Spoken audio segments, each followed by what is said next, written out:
tattered, scattered wind, forgetting the dangers, inviting you in. Wicked sickness, a nightmare fancy. Are you really here? Jonathan Harker's journal, June 5th. I arrived this morning at a grand castle, tucked away in the Carpathian Mountains to sell a costly estate in the heart of London. My trip was peculiar and long. I do not care to be so removed from the city. I look forward to returning home to my fiancée, Mina, sooner rather than later. There's something in the mist here, and it makes me anxious. Ah, Mr. Harker, welcome to my home. I'm honored to have you as a guest. Please enter freely, and when you go, may you leave something of your happiness behind. Count Dracula, I presume? Yes, my good sir, welcome, welcome. Please, let me show you around. The tour of the castle was mesmerizing. The architecture was glorious. The great round arches and the iron-studded stone doors. It was unlike anything I had ever seen. Ancient and enchanted.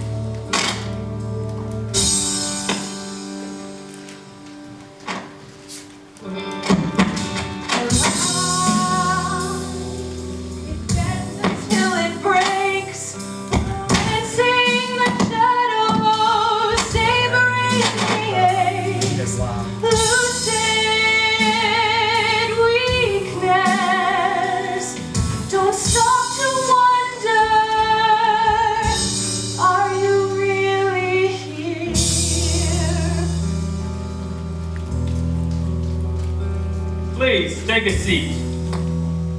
Tell me more about this estate which I've purchased for myself. I've heard such stories of London, and I cannot wait to experience it for myself. Of course, it is a beautiful and spacious home in the heart of the city. I'm sure it will exceed your every expectation. And the gardens. I thought I made it very clear that my home will be surrounded by nature.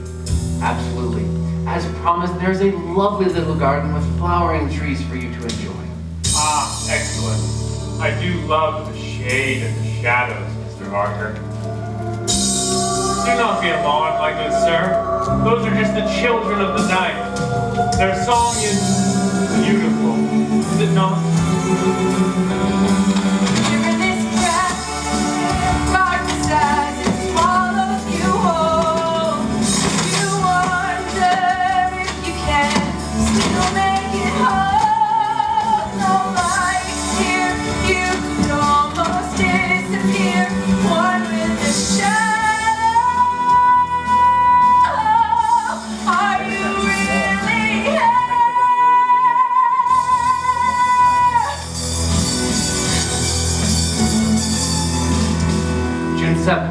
We talked late into the night, and as dawn approached, the Count was quick to make his leave. His departure gave me the independence to explore the castle on my own. It is hauntingly beautiful, with breathtaking views at every turn. And yet, there is an uneasiness in my soul that I cannot escape, perhaps for good reason. I tried to go outside earlier this evening, but the door was locked from the outside. I couldn't find the Count or the key, so I simply opened the window in my room for some fresh air. I must have been hallucinating from the fatigue, for as I looked out my window as dusk fell, I swear, I saw the Count slither out of the window below me and fly away, as if a dragon or some other worldly creature.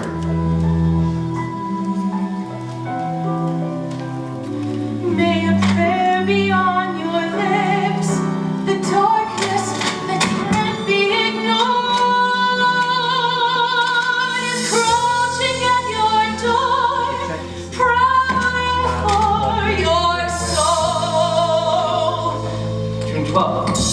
My dear Mina, while shaving, I nicked my neck.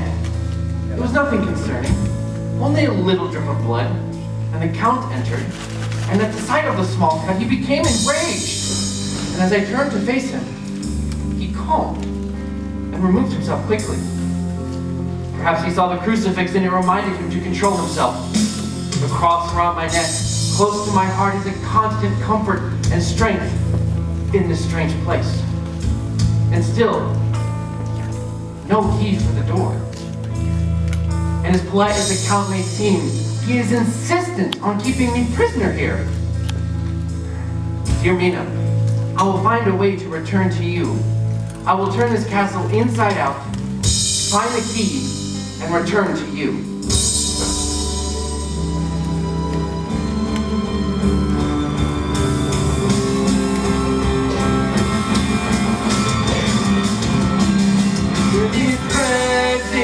Darkness as it swallows you whole. You wonder if you can still make it home. No light here, you could almost disappear. One with the shadow. Are you really here? Are you really here?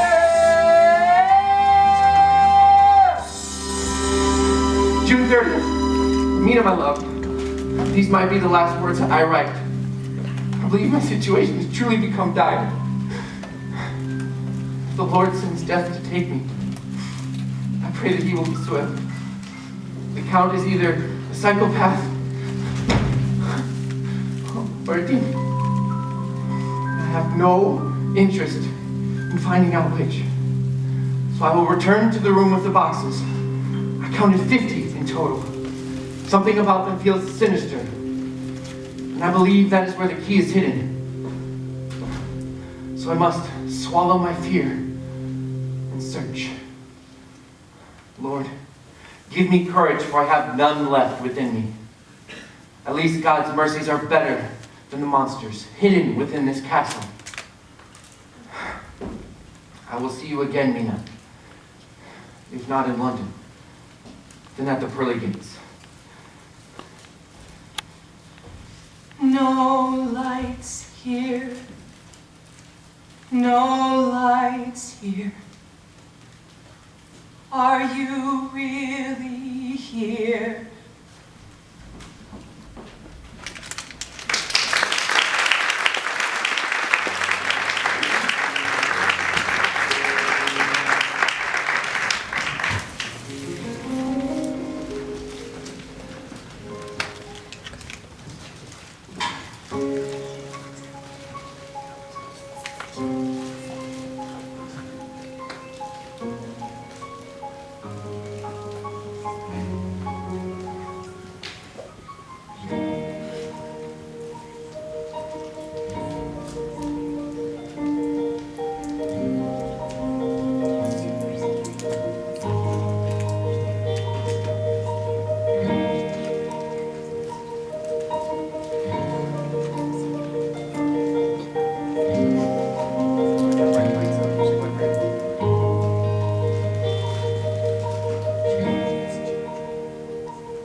Letters between Mina Murray and Lucy Weston. Dear Lucy, it's been so long since I've penned your name.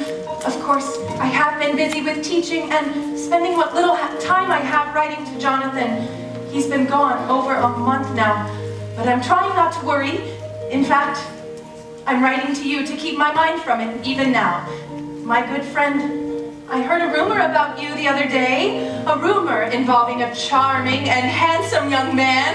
Oh, you must enlighten me at once. Oh, Mina, my dearest friend, I do not envy you of Jonathan's absence. I'm sure you must miss him dearly, but I do have some news to distract you while he is gone. Yes, the rumors bear some truth, but you must aid me. You always give such good advice. Although, I must warn you, this will be quite a long letter.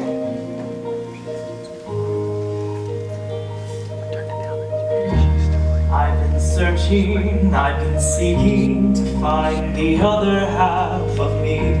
Someone kind and someone carefree who would share my eternity. Lucy, my heart is yours. Lucy, my world is yours. Lucy, will you marry me? Arthur Holmwood. If you remember, Mina, Jonathan introduced us at the Christmas party last year, and if I wasn't intrigued by his handsome looks and family fortune then, his persistent attention has been enough to catch my interest now. Lucy Westendra, in these past few months, I have found myself unable to focus on anything but you. Your kindness, your beauty, everything about you enchants me, and I can't wait another moment to tell you. I love you. I do. I love you. I know at times I can be simple, at times frustrating, but I hope you'll put those things aside.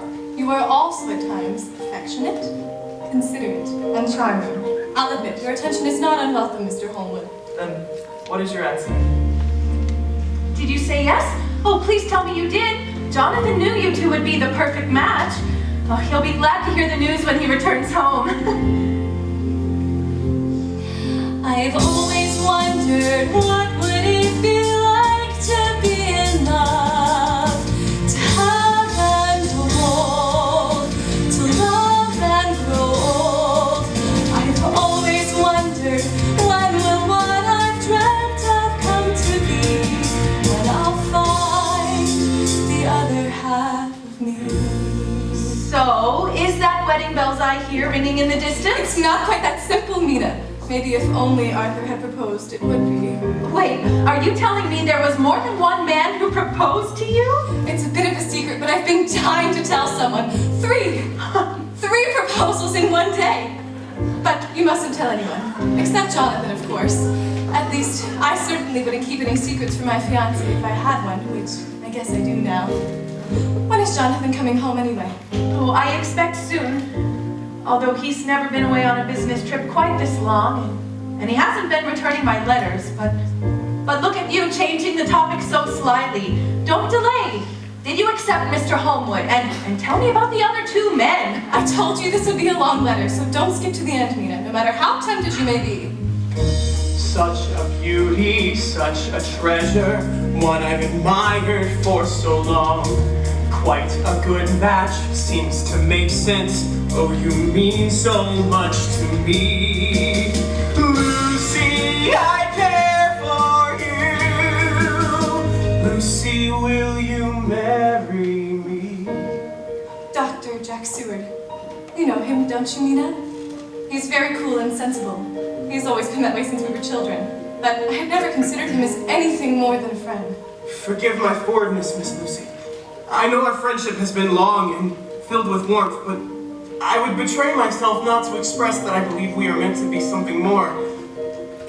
I hope you will have noticed my affections and that my proposal will not offend. I'm certainly surprised. I had no idea you felt this way. I apologize for the lack of communication.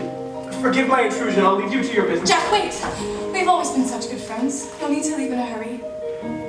Stay for tea at least. Mother will be glad to see you. He certainly cares for you, and you've always been good friends. He's a psychiatrist, isn't he? I think his work sounds fascinating. Oh, you would. I think it's a little creepy to be shut up in an asylum with crazy people all day. Well, what did you say? I've always wondered what would it be like to be in love, to have and to hold, to love and grow old. I've always wondered when will what I dreamt of come to be, when I find the other half of me. The suspense is just maddening, Lucy.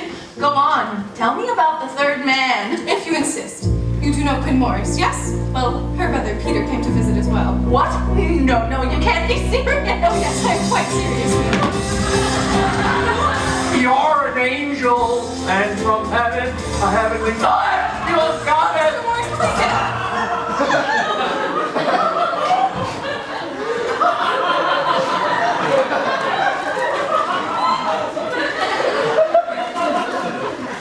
Oh, you little minx. You had already accepted an offer at that point, hadn't you? And I thought you came to me for earnest counsel. They were all so kind and all so brave, but there's only one I kissed today. Only one man, don't think I need to say. Now you're with me and you fill my world with so much love. To have and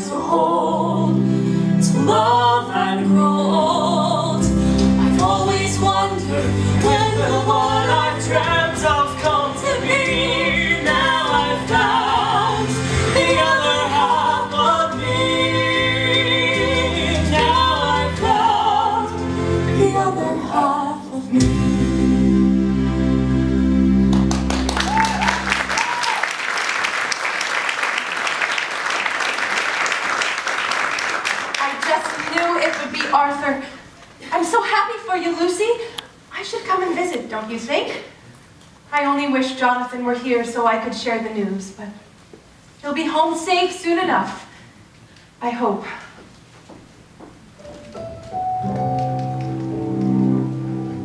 Dr. Jack Seward's diary, July 5th. Patient name, R.M. Renfield. Sanguine temperament, great physical strength, morbidly excitable.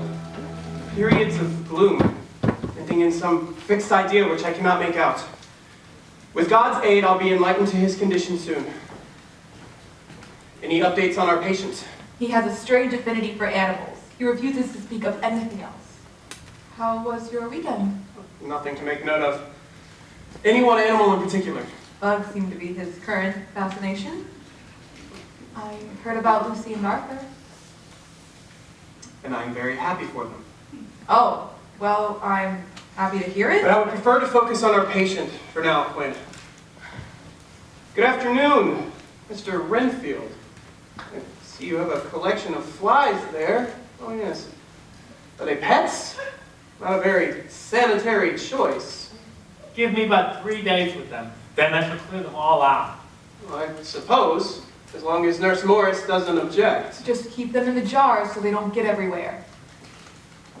July 18th. How was our friend the fly collector today, Quinn? You've been very distracted, haven't you, Jack? A bit more than usual, I suppose. It's Lucy, isn't it? You know, Jack, I'm sure there are plenty of other young women who'd return your affections. But none quite like Lucy. Well, Mr. Renfield has a new interest now. A collection of spiders. Strange if you ask me. What has he done with the flies? I'm not sure. My new friends wouldn't come easily. Oh no, but they were hungry. Did you use them as bait? Is that why you were collecting them? Life attracts life, Doctor. You should know that. Interesting observation. Should we let him keep the spiders? So let's see what comes of it. Perhaps it will give us some insight into his condition and therefore his treatment. And thank you for your kind words, Quinn. I am certainly in need of such kindness right now.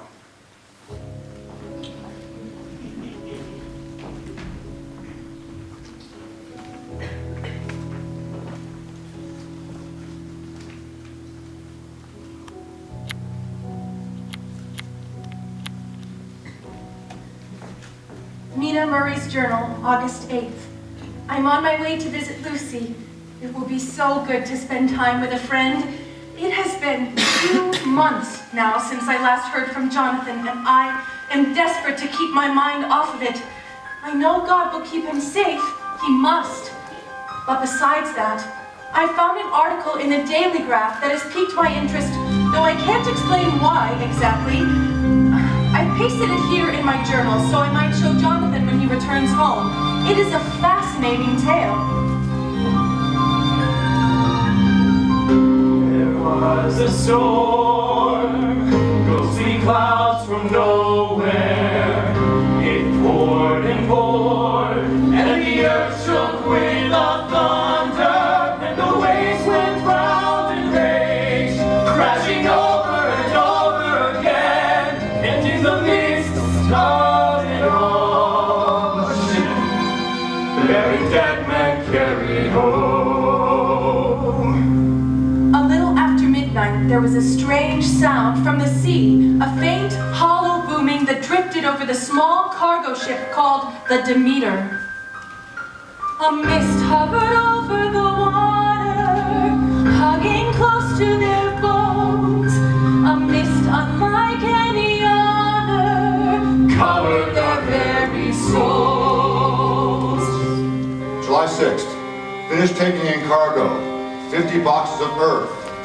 The crew, 5 souls, 3 mates, a cook, and myself. Something's July wrong. 14th. The crew seemed anxious, but they were all seasoned sailors. Something's wrong, Captain. I can feel it. There was malice in the air, something dark was with them there. July 16th, a mate reported in the morning that a member of the crew was missing. When they were unable to account for him, the men were more downcast than ever. Rough and taking rough winds, no time to be afraid. We refuse to be ashamed, bearing dead men carried home. July 17th, a man came running to me in my cabin during a rainstorm, claiming he had witnessed a haunting. He said a tall, thin man had walked along the deck and disappeared. He tried to follow, but there was no one to be found. I walked the deck alone, fog was thicker than before. When the morning came, July 29th, another man gone. The crew decided to carry weapons with them from that point on. August 3rd, I went to relieve the man at the wheel, but the deck was completely abandoned. no one was there. And then my first mate came running to me, raving like a lunatic. Darkness grips me, darkness haunts me, save me, God save me. There's a demon here, the demon's near. She will save me from this shame,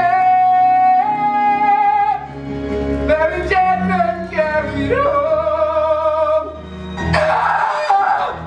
And the man flung himself into the sea. May the Lord have mercy on me. I am only a humble soul trying to do my duty. Save me, God, save me. When the ship came in to Tate Hill Pier, the Coast Guard was surprised at what he found. 50 boxes filled with dirt and the captain's log were discovered below deck, but not a soul alive. The captain was dead, fastened by his hands tied one over the other to a spoke of the wheel. In his hands, he gripped a wooden crucifix.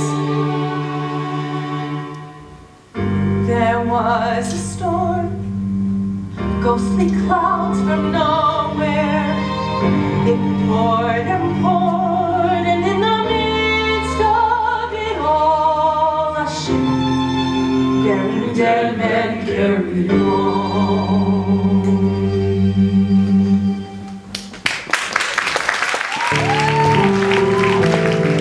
Mina Murray's journal, August 11th. It's so good to be visiting Lucy. She's like a sister to me. We spent all of yesterday talking over tea and going on long walks, but she has me worried. Last night I found her sleepwalking around the room. It was very odd, but I got her back to bed. I've never known her to sleepwalk in all these years. Hopefully it's nothing. After all, she seems perfectly fine today. Of course, she was a bit more restless than usual, but, well, it's probably nothing. Just think, Mina. One day soon we'll have our own lovely little homes to share with our husbands. Sooner than later, for certain. When is Jonathan coming home anyway? He's been gone for quite some time now. Yes, he has been. But working internationally is more complicated, of course. Have you heard from his partners? They say business is simply taking a little longer than usual. Well, no, they haven't heard from him either. Oh, Mina, aren't you worried? I just try not to think about it very much. I don't know how you could not think about it. Lucy, I really don't want to talk about this, please. But he could be hurt. Dead on the side of the road somewhere. Lucy! Fine. I'll say a prayer for Jonathan all the same. Thank you, that's very thoughtful. Good night, Lucy. Good night, Mina.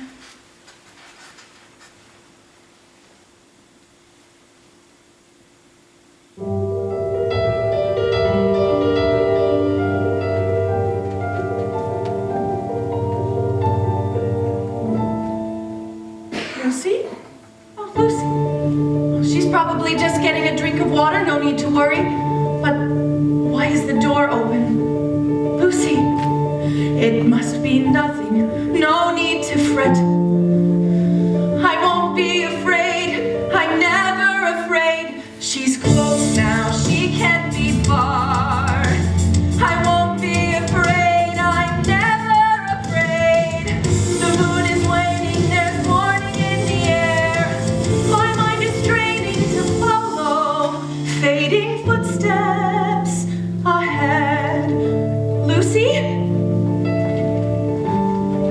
Dr. Jack Seward's diary, August 16th. Patient Renfield has grown increasingly excitable as of late. He has managed to capture and tame a single sparrow. Most peculiar. There's something very unsettling about all of this. I've never known you to be squeamish, Quinn. I'm nothing of the sort. Have you been feeling more encouraged lately? Certainly. I feel we may have a breakthrough with our patient. if I we meant... could Never mind. I shouldn't be asking, I suppose. Do you mean the situation with Miss Westenra? I just worry she has wounded you too deeply. She's not wounded me in the slightest. I think I would have a hard time being so forgiving. Quinn. Well, no man should ever be foolish enough to reject you. Unfortunately for me, Miss Westenra simply found Mr. Homewood to be a better match than myself. It's understandable, of course. Hardly. You're an esteemed doctor, and he's... Thank you, Quinn. I'd rather not talk about it anymore.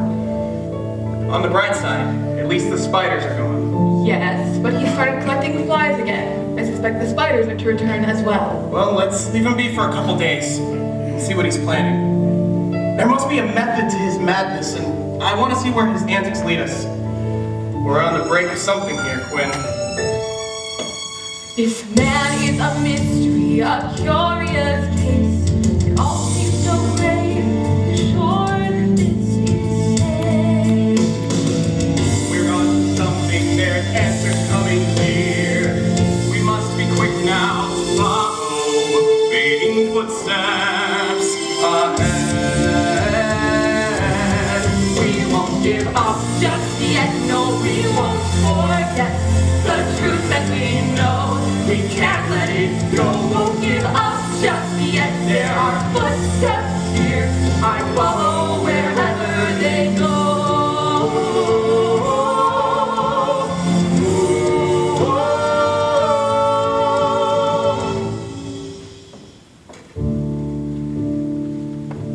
Lucy?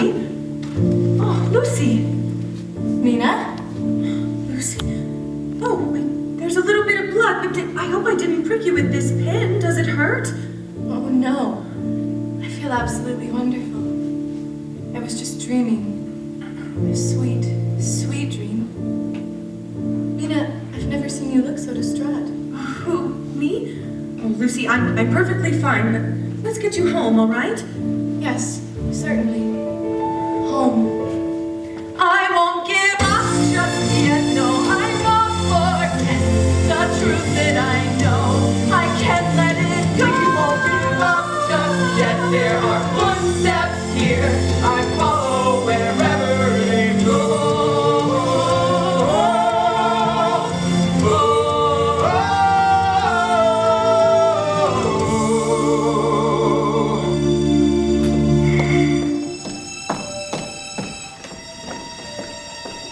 Did you sleep well last night, Lucy? Pleasant enough. And you? I had a bit of trouble. Do you remember anything from last night? Funny you should ask. I had this strange dream. I don't remember much of it, except that there was this red mist. It must have made quite an impression if I remember it and nothing else. Yes, that does sound peculiar. But do you remember waking up? Or going to the church? Yes, the church! That's where the mist was in my dream. How did you know? I think we should call Dr. Seward to come and check on you. What? Why? Well, it's good to have a routine checkup, just to make sure an illness isn't sneaking up on you. Do you think he is upset with me? Oh, I'm sure he isn't. Not even a little. He's a fine gentleman and a good friend. All right then, if you insist.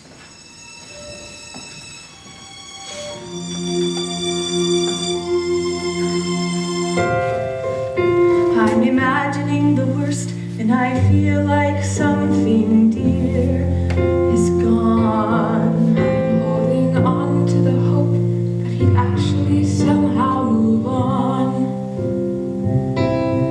And this terrible waiting, this person unknown, I must keep moving forward, although I travel alone.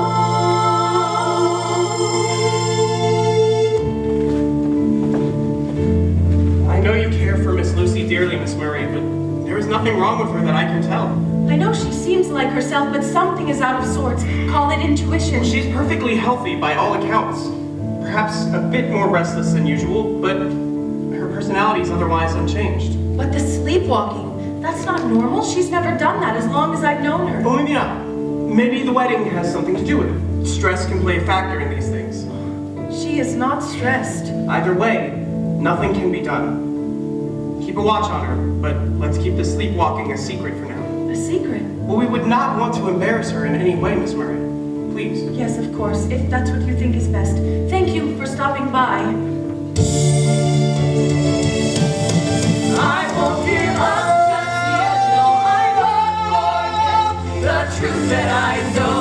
I can't let it go, won't give up just yet. There are footsteps here, I'll follow wherever they go. Even to death, if that's what they hold, I'll follow fading footsteps ahead.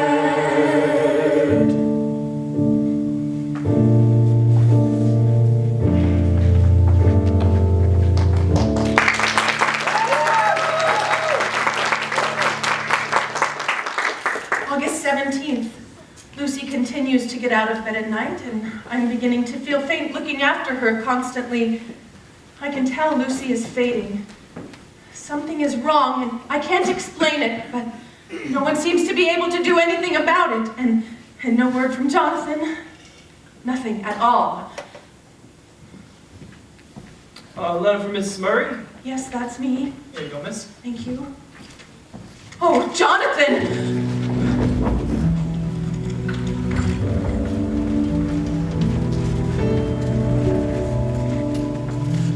A letter to Mina Murray, August 19th. Dear Madame, I write you on behalf of Mr. Jonathan Harker, who is not strong enough to write you himself, although he is progressing well, thank the Lord. He is being cared for at a hospital in Budapest, Hungary, and wishes for me to convey his deepest love for you and to ask that you come soon. Yours with sympathy and blessing, Sister Agatha.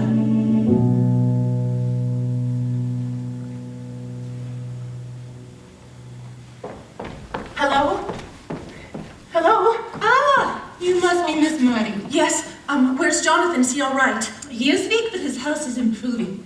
You should know that when his fever calmed and he woke up, your name was the first word on his very lips. How did he end up here? He was supposed to be in Transylvania. Unfortunately, I know not. Good Samaritan brought him, no doubt. Oh, who? Kind soul? Of course. May I see Jonathan? Yes, of course. Right away, Miss Murray. Follow Thank me you. here. Jonathan? Oh, I tried not to worry when I didn't hear from you, but maybe I should have. Mina, do not apologize. I'm sorry if I've caused you any distress. Oh, please don't say that. This is all my fault, Jonathan. I knew something was wrong when you stopped returning my letters, but I didn't want to believe that you... If I had done something to upset you or... Mina, do not blame yourself. You did nothing to make this happen. I can't begin to tell you what it means to see you here at long last. Well, the nurse couldn't tell me what happened to you. How did you end up here in Budapest? I thought you were in Transylvania. I'm sorry. I'm so sorry. My mind was gone from me. And even now, I can't distinguish between dreams and reality. Well, the sister mentioned you had a fever. A fever? Yes. It still haunts me. A trembling that won't leave my heart. What horrible thing has happened and taken you away from me for all these months? My jacket. My pocket. Okay? My jacket. Okay, My jacket. Yes, calm down. I'll get it. Oh, is this... No, please. Keep that away from me. What's wrong? I don't want to read it again. Not ever. Contained on those pages is a horror. Some dark memory that I cannot bear to relive. My mind has purged those evil months. I don't think I can bear to relive them. But you, my dearest Mina, I would trust you with anything and everything. Read it if you will. I have nothing to hide from you. But if you read it, please keep those secrets far from me, for I fear I break once more than tongue. If you won't read it, if you don't want to remember, then I'll stay in ignorant bliss with you.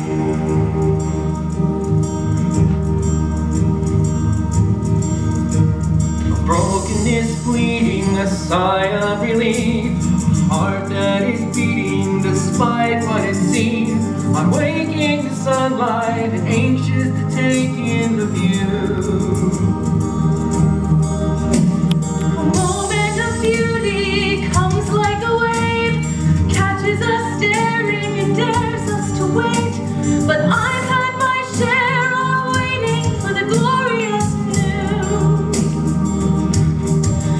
Now this moment's here and I'm breathless, hanging on every word. Shall we forget what's past? Shall we let go of all that's before? Turn to the sunrise, facing whatever comes next. Shall we move on from this? Shall we escape these nightmares together? You're holding my hand, and I'm not afraid. Let's start a lifetime today. It's been just dreadful to be without you. I want to never be apart from you again. That is my wish as well. Today. Let's get married today. Will you do me this honor, Mina Murray, and marry me today at the bedside of a sick, deranged man? Oh, at the bedside of my one and only, a courageous and compassionate man. Yes, I can't think of more perfect timing.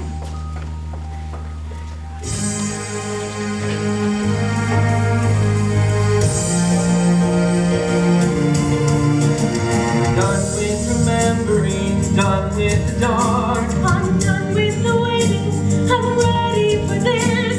It felt like eternity, waiting for destiny.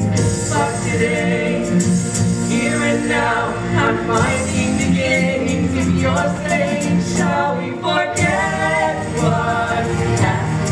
Shall we let go of all that's before?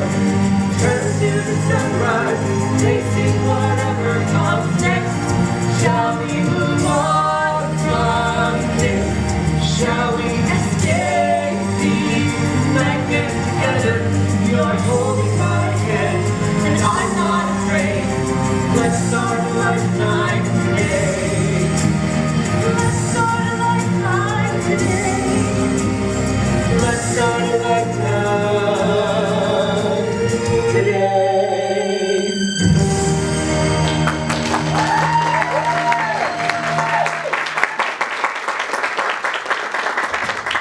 Dr. Jack Seward's diary, August 20th. Patient Renfield has taken a turn for the worse. I fear my indulgence in his behavior has gotten out of hand. He's managed to capture several sparrows now and is continually collecting spiders to lure and feed the birds. Dr. Seward is here, Mr. Renfield. Go ahead and tell him your request, but like I said, don't get your hopes up. Doctor, I would like a kitten. A nice, sleek, playful little kitten that I could teach and train and feed and feed and feed. Who would not be a kitten, Doctor? I do not care to see his pretty family of tame sparrows wiped out in the same manner as the spiders and flies.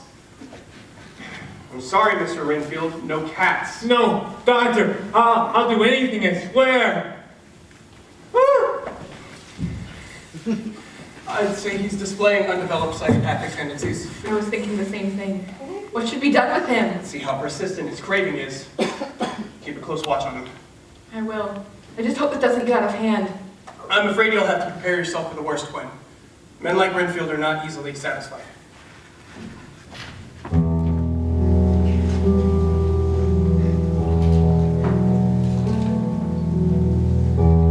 Letter from Mina Harker to Dr. Jack Seward, August 25th. Dr. Seward, I need you to do me a favor. I have found Jonathan and he is well, but weak.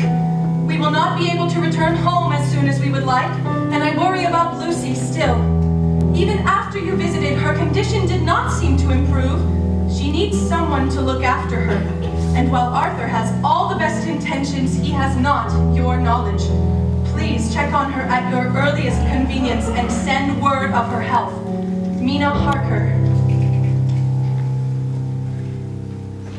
Pardon the intrusion. I wanted to see how you were faring.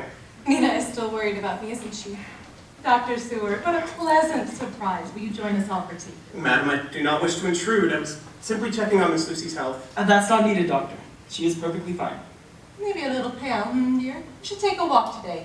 Your cheeks are losing some color. Of course, Mother. It's a lovely day for a walk. Wouldn't you agree, Doctor? That's a fine idea, Lucy. I would love to accompany you this afternoon. Let me get the tea. I won't be staying very long. Miss Harker simply requested that I... Mrs. Harker! You mean Jonathan and Mina? Yes. My apologies. Perhaps I should have let Mina announce the news herself. She wanted me to check on Miss Westenra's health while she was away. Well, you can tell her. I keep a careful watch on Lucy. It would not let any danger come to her. Excuse me, but perhaps you should leave Lucy's health to a medical professional. And perhaps you should trust your fiancé knows what's best for her. Oh, please, can't we all be friends here? Lucy, can you help me, dear?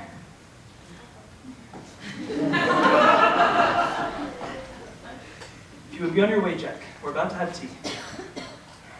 Miss Westenra had a spell of sleepwalking a while back. Now, maybe it was nothing, but it would be neglectful not to follow up on You her think well-being. me neglectful? Well, I did not mean to imply, but... Mother's insisted that there be plenty of biscuits for us all. I do not wish to worry Mother, but if it will ease Mina's mind. Wonderful. Have you been feeling like yourself? Maybe a little more dreamy than usual. I slipped and cut my hand earlier opening the window. That's why I'm wearing gloves, so as not to worry Mother. Why didn't you tell me? It's nothing really. I barely felt it at all. Ah, I see. Might I give you a clean bandage? Of course. Have you been sleeping well? I suppose. Is something wrong? I think I've been having nightmares. I can't remember, but I always awake feeling... I don't know. It's probably nothing. What do I have to be afraid of? Absolutely nothing, my Lucy. Then I shall take my leave. Before tea? I'm sure the doctor has more important things to do. Until next time, Jack. Letter from Dr. Jack Seward to Mrs. Mina Harker, September 1st. I was able to analyze a bit of Lucy's blood from a recent bandage, but I found nothing peculiar about it in my test. That being said, I agree that there was something odd going on with her, and I can't put my finger on it. I've written my friend and colleague, Professor Abraham Van Helsing, on the matter. He is a genius in obscure diseases, as well as on philosophy, and a very upstanding fellow. I'm hard-pressed to find a better man, and I know he will come to aid me if he can. Sincerely, Jack. Lucy, it is my pleasure to introduce to you my friend and colleague, the renowned Professor Abraham Van Helsing. Jack, you exaggerate. It's an honor to meet such a beautiful and beloved young woman. It is so nice to meet you, Professor, but I do not wish to take up much of your time. I'm sure you're visiting London for very important business. Actually, I am here on a very personal visit. Jack, it has been a long time, hasn't it? And to give him a second opinion on a lovely little lady who is looking a little too pale. Oh, Mother says I just need more sun. Yeah, so that may be the case. We might do well to remember that Jack has no wives or sisters or daughters.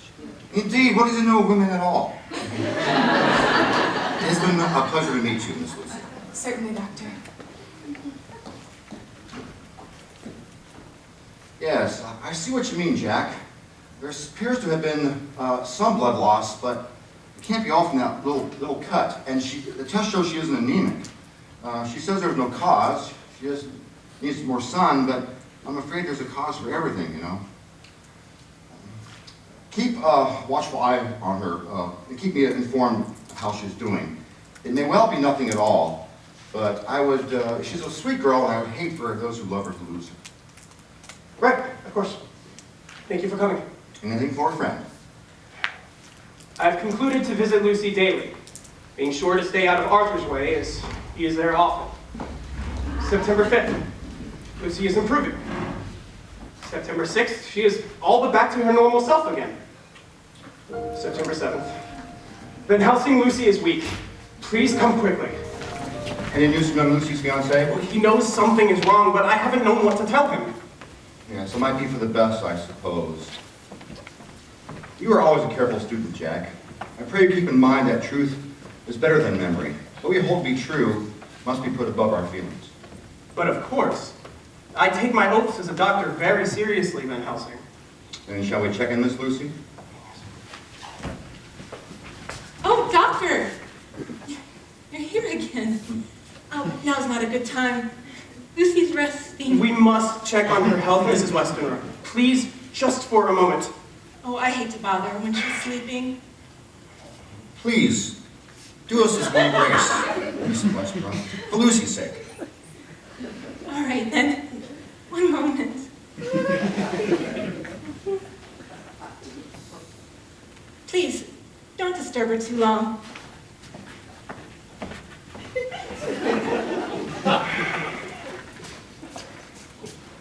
Oh, dear Lord, there is no time. She is pale as her sheets. Quick, Jack, she needs a transfusion at once. Right away. Yes. You are the stronger of the both of us. Roll up your sleeve. What are you doing in Lucy's room? And who's this? He's a colleague. Professor Abraham Van Helsing. You are the fiancé of this young woman? Yes. Now what's going on? I do not have time to explain right now. She is in need of blood, and you seem to be the best candidate. Blood? Lucy is in dire condition, Arthur. Can't you see that? I would give more than my blood, but my life. Then be about it. Roll up your sleeve. What should I do, Professor? Good boy there. Jack, if you can keep Mrs. Westerner out, keep her unaware of what's going on in here at all times, if you can. Yes, of course. How's Lucy? Was that Arthur I saw enter a few moments ago? Yes, everything's fine, Mrs. Westenra. Shall I get you all some tea, perhaps? Yes, fine! I mean, thank you, Mrs. Westenra.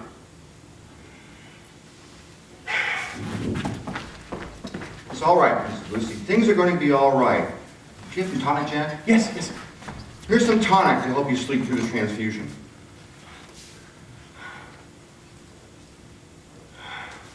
Now, young man, you may say your goodbye for now, but then you must rest and regain your strength. Will she be all right? How did she lose so much blood so quickly? I do not have the answers for you right now, but you can trust that I will not rest until she is well again. Let's give them a moment.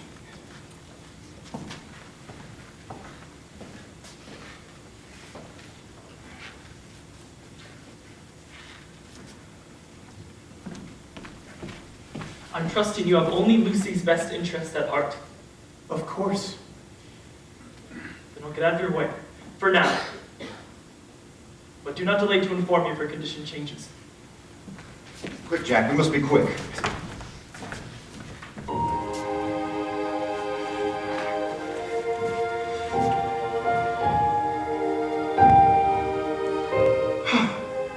There. Color in her cheeks again. By God's grace, we were quick enough. Although she's not herself yet. Do not wake her. Let her sleep. What do you make of these marks on her neck, Jack? A prick from a pin, perhaps. Perhaps. I must return to Amsterdam tonight. I have many books on the subject there that might enlighten me to what Lucy's condition is. But Jack, keep careful watch of her. Do not sleep. Always be by her side. You understand? Yes. Of course. When I return, we shall begin. Begin. To cure her, if the Lord wills it.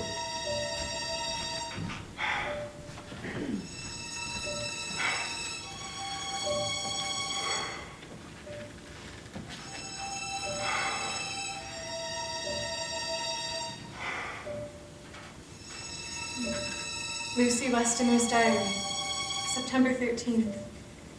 I had such lovely sleep last night, better than I can ever remember. And Jack has been so fussy over me. He won't even let me get out of bed. He seems to think I have some sort of disease, but I feel in perfect health. I only hope God keeps Arthur in such good health as well. I wish I had been awake when he visited earlier, but I can say a prayer for him now. My darling Arthur.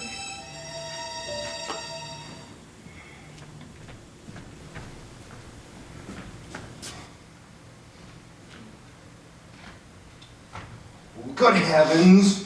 Professor, when did you return? When did you fall asleep? Quick, Jack, get the brandy. Right away. Is everything all right? Do as I say, Jack. Yes. Here.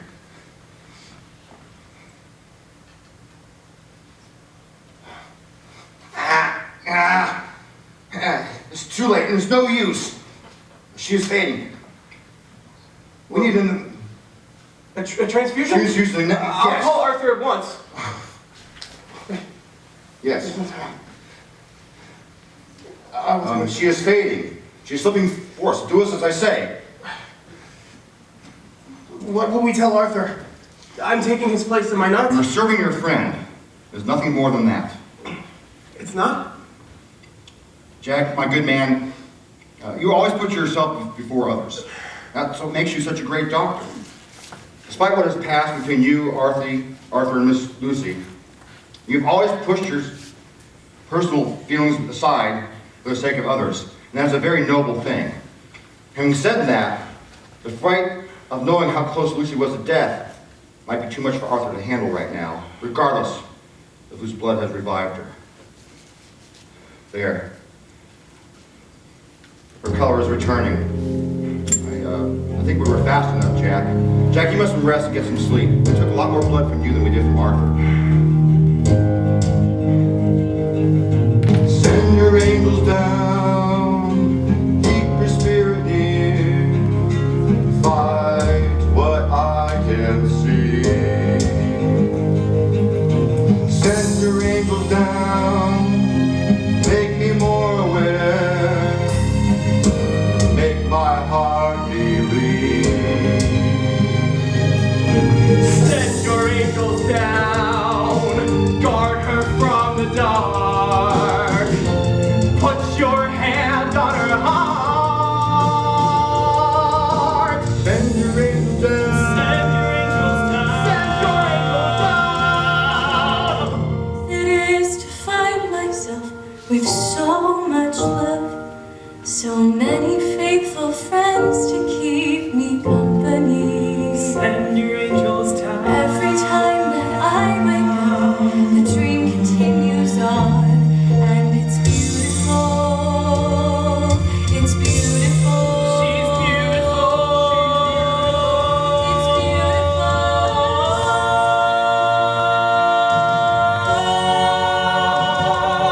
We're walking into something that we do not understand.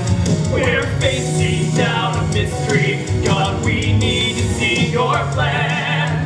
The terror and the dread are creeping closer every breath. As wounds as deep as blackest night are whispering death. Where is your answer? Where is your comfort? Send your angels down. Send your angels down.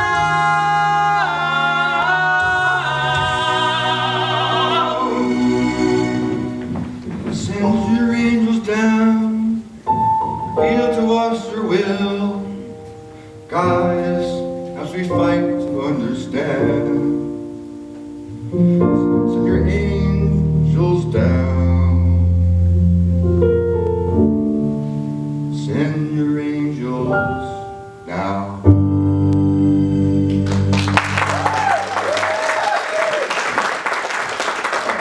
They smell just horrid, Van Helsing.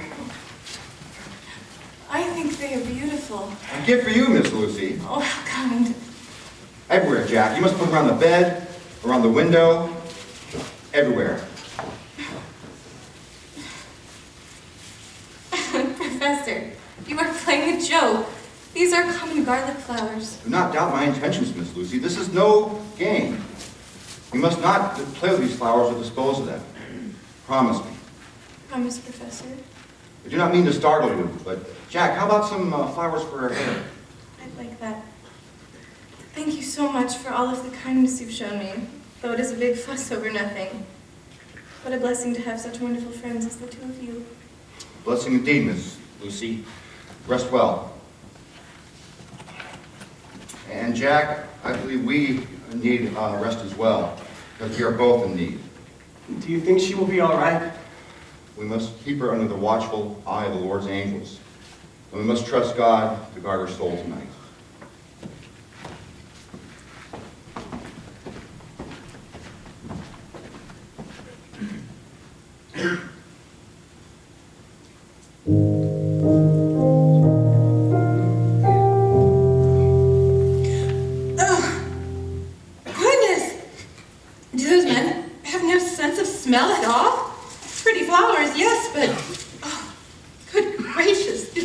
to drive Arthur away?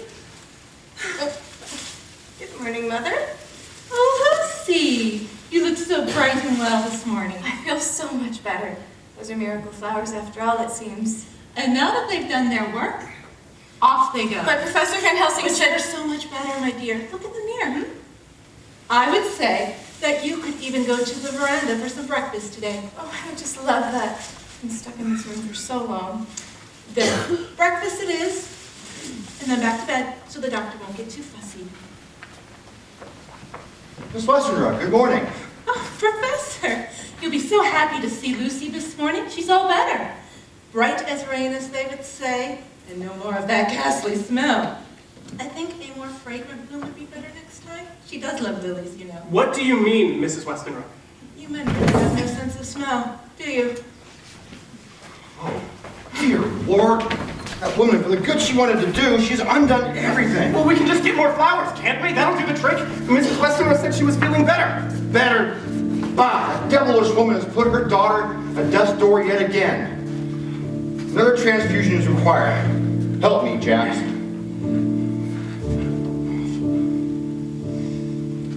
Lucy Westenra's diary, September 17th. I feel better by the day and sleep more easily every night.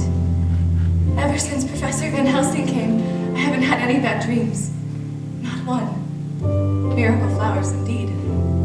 With any luck, they will stop fussing over me and allow me to go on walks again. Oh, Mina, how I wish she were here to tell these men how silly they are acting. There's really nothing to worry about at all.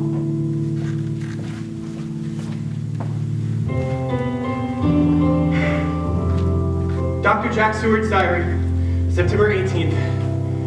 It is unbearable for me to be away from Lucy while she is ill, but I must attend once again to Renfield. Still, my worry for her clouds my every thought. Jack, I've been trying to get a hold of you for a week. But is everything all right? Well, he had more flies and spiders and birds, and then the birds were gone, and Renfield was deathly ill. It's repulsive. What happened?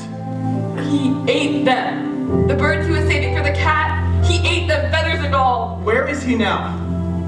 Back in his room. He was in the infirmary for a few days, but he's all sorted now. It's a miracle he survived it all. There's something else. He started collecting flies again. Dr. Jack Seward's diary, September 19th. My vocation requires that I stay at the asylum longer than I care. But I mustn't disregard Renfield so easily. Who knows what drastic measures he'll attempt next with his obsession. And yet, I can hardly focus while Lucy's so ill. To alleviate my concerns, I've sent Quinn to watch over her in my stead. May the Lord protect her. Letter from Mina Harker to Lucy Westenra, September 20th. My dear Lucy, I have not heard from you in ages. You must be having quite a grand time with Arthur, I suspect. The journey home is taking longer than I had hoped. Jonathan does not rest easy and is still rather weak from the fever, so we must take our time. I do look forward to seeing you again soon, my friend. Arthur, you should get some rest. I'll watch after Lucy a while. No. No, I wouldn't dare. I must be here when she awakens. Please, young man. Your affections for Miss Lucy are clear, but we might need your help come the morning. It will do your fiancé no good if you're delirious from lack of sleep. Very well. Thank you both. She'll be here waiting for you after you've rested.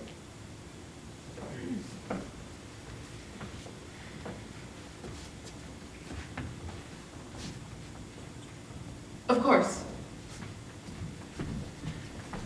For when I return, Lucy, I will need to hear of all your wedding plans. I'm certain you and Arthur do not want to wait long, but I know you're not the type to dispense with wedding traditions, as I have. I'm sure you have had a lovely dress made already. I only wish I could be there to help with the preparations. Love, Mina. Professor, where is Quinn? I've asked Quinn to take Mrs. Westenra away. The woman only causes trouble. She refuses to believe her daughter is ill. And Lucy? She is dying. It won't be long now. What? can you tell? I suppose I should catch Arthur. Wait, Jack, come here. Come here. Look here, look at her teeth. See those canines? What's wrong with them? It is as I feared all along, I'm afraid. Where am I? I tried to keep him out, Jack, but he wouldn't listen. Is she awake? I couldn't stay away any longer. Arthur, how I've missed you. Come and hold me and kiss me. No, stay back. You will not keep me from my fiancé. Professor, these could be Lucy's final moments. Shouldn't we allow them something? You may hold her hand, but nothing more. Nothing more. Lucy. Oh, my Lucy, I'm so sorry. I don't know what you were sorry for, except for not kissing me, I suppose. But don't fret, Arthur. I feel absolutely wonderful.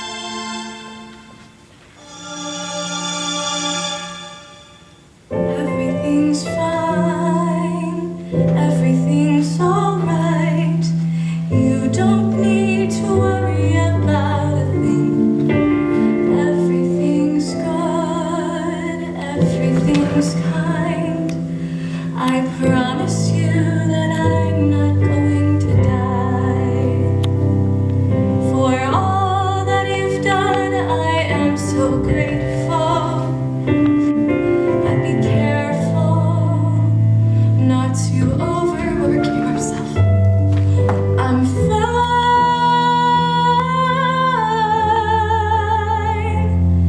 I'll be alright. I'm just a little tired. What is happening to her, Jack? I don't know. It won't be long now. Please don't try to speak. Please lay still.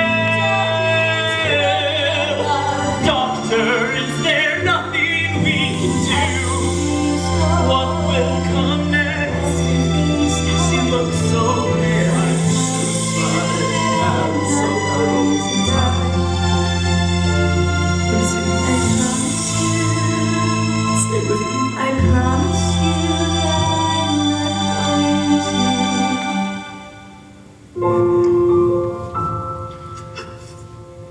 going It's over now. She's gone, my friend. Jack.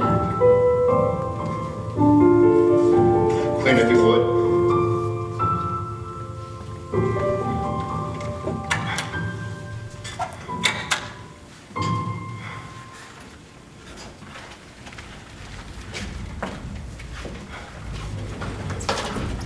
She is at peace now.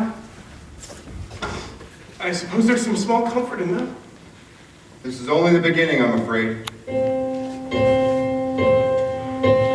Send your angels down, bring her spirit rest, bring peace to her tormented soul. Send your angels down. Send your angels down. and your angels.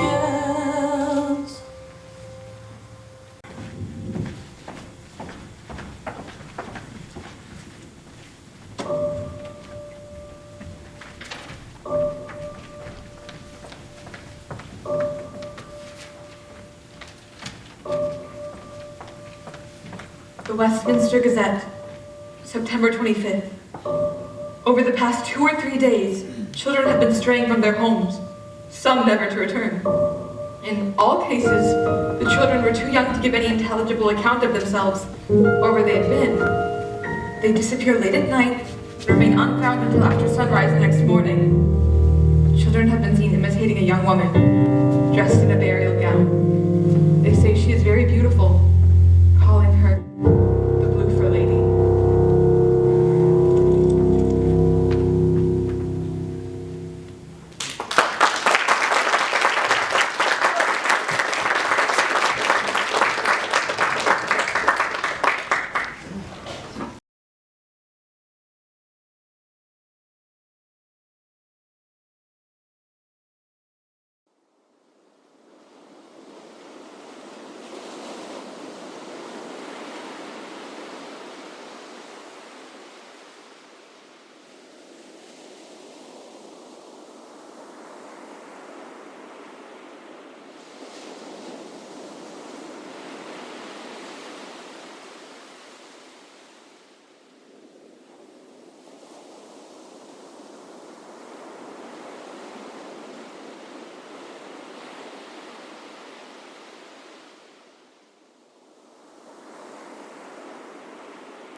must be nothing. There's no need to fret. I won't be afraid. I'm never afraid. She's close now. She can't be far. I won't be afraid. I'm never afraid. The moon is waning. There's warning in the air. My mind is straining to follow fading footsteps ahead.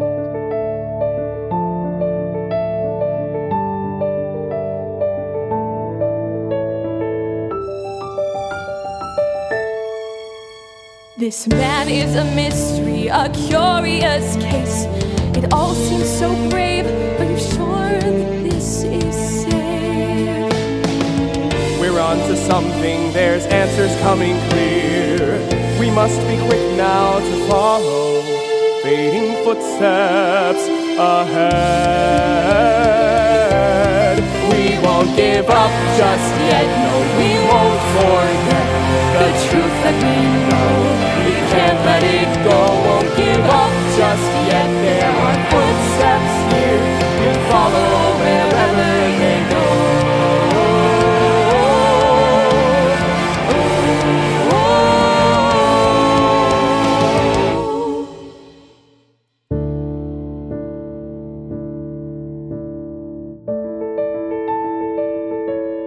I won't give up just yet, no, I won't forget the truth that I know.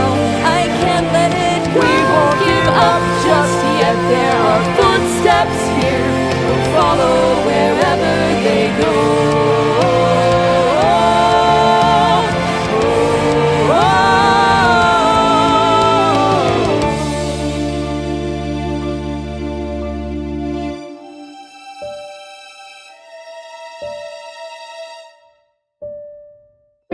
I'm imagining the worst, and I feel like something dear is gone. I'm holding on to the hope that he'd actually somehow move on. And this terrible waiting, this cursed unknown, I must keep moving forward, although I travel alone.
I've heard much of you, Mrs. Harker, from our late friend Lucy Westenra. Her death grieves us all, but I'm afraid we cannot rest yet. I knew you were concerned about her health even before she fell ill. Please allow me to come visit you as soon as possible, so that we may be able to shed light on Lucy's passing. Letter from Mina Harker to Professor Abraham Van Helsing, September 25th. Please come today, Professor. From what Dr. Seward has told me, we might be able to aid each other. My husband, Jonathan, is suffering from some wretched trauma that I cannot comprehend. During his time apart from us, he wrote of a horrifying experience in Transylvania with a Count Dracula, and I haven't been able to sleep since reading it. Though he has forgotten, the nightmares are relentless. I don't know what to make of it. Please, come today.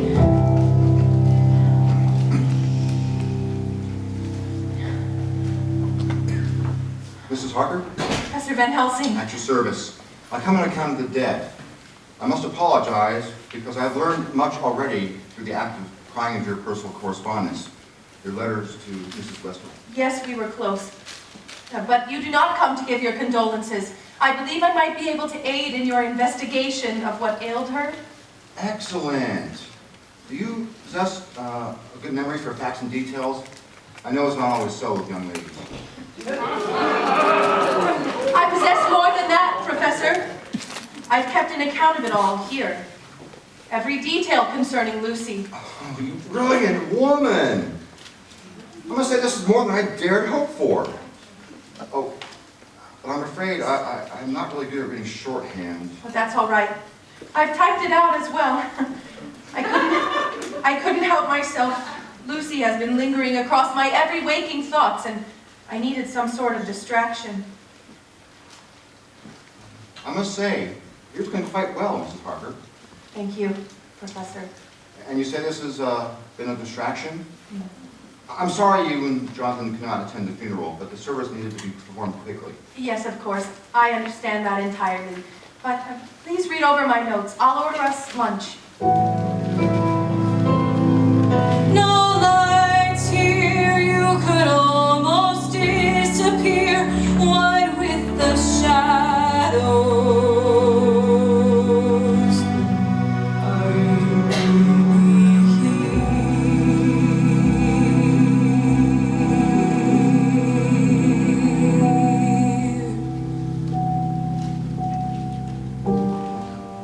Lunch will arrive shortly, Professor. Mrs. Harker, the thought of Lucy going through such an ordeal is a tragedy sharper than fiction. But what a debt I owe you, Mrs. Harker. You have opened my eyes like sun to the clouds. I am ever so grateful, you brilliant woman.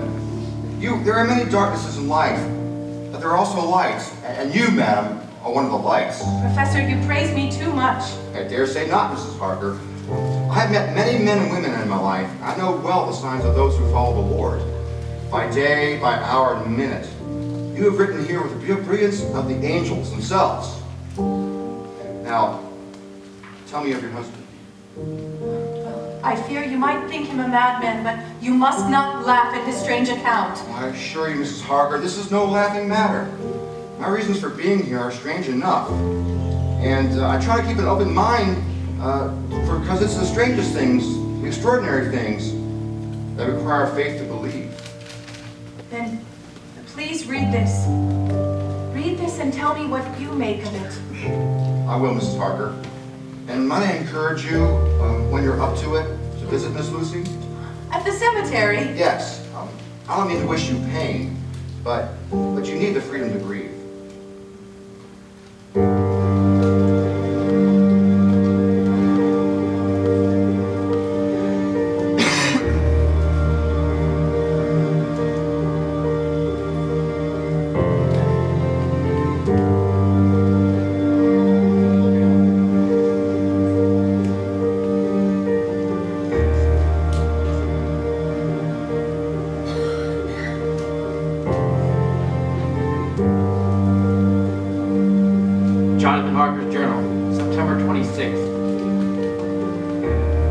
I think I'd be writing in this journal again, but the time has come.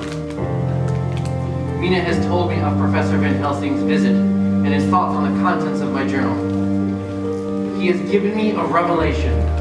It is true, all of it, both the Count and his dark home truly exist. With that truth has come a strength that I think I would find again. Knowing that the Count is a man of flesh and blood, I find my fear of him vanishing. like the memories of him I once had. The time for hiding has passed, running from the things that haunt me, cowering in the dark. What once felt like a hellish dream, my eyes have opened to see, it's not simple fantasy. What has left can be fought, what has been can be found. What have I to fear from him? My God is stronger still. It seems I've found my fight at last, so I will not stay down. Time for me to gain some ground. I'm ready now, I found my fight at last, standing tall against dark. Now the haunted becomes the hunter. I found my fight at last. Time moves too fast. I fear the Count is still at work. Have you by chance read the Gazette? Oh, you mean the bloofer lady? I couldn't help but think of Lucy when I read it. Have you visited her yet? You must clear your mind, Mrs. Harker, for your fight this villain. Enough, Professor. I promise I'm fine. You deceive yourself if you believe that to be true, Mrs. Harker. We face a daunting task before us, and we have little chance of victory if you cannot be honest in the presence of friends. Monsters crouching at our door, foothold on the surf. But courage is not over yet. What has left can be fought, what has been can be found. What have I to fear from him? My God is stronger still. The Almighty stands at my side. A mighty king no enemy can slay. He has already beaten death, and if he is with me, it seems I found my fight at last.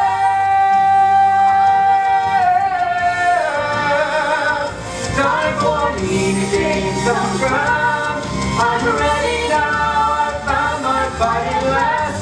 Standing tall against the dark. Now the haunted becomes the hunter. I found my fight at last.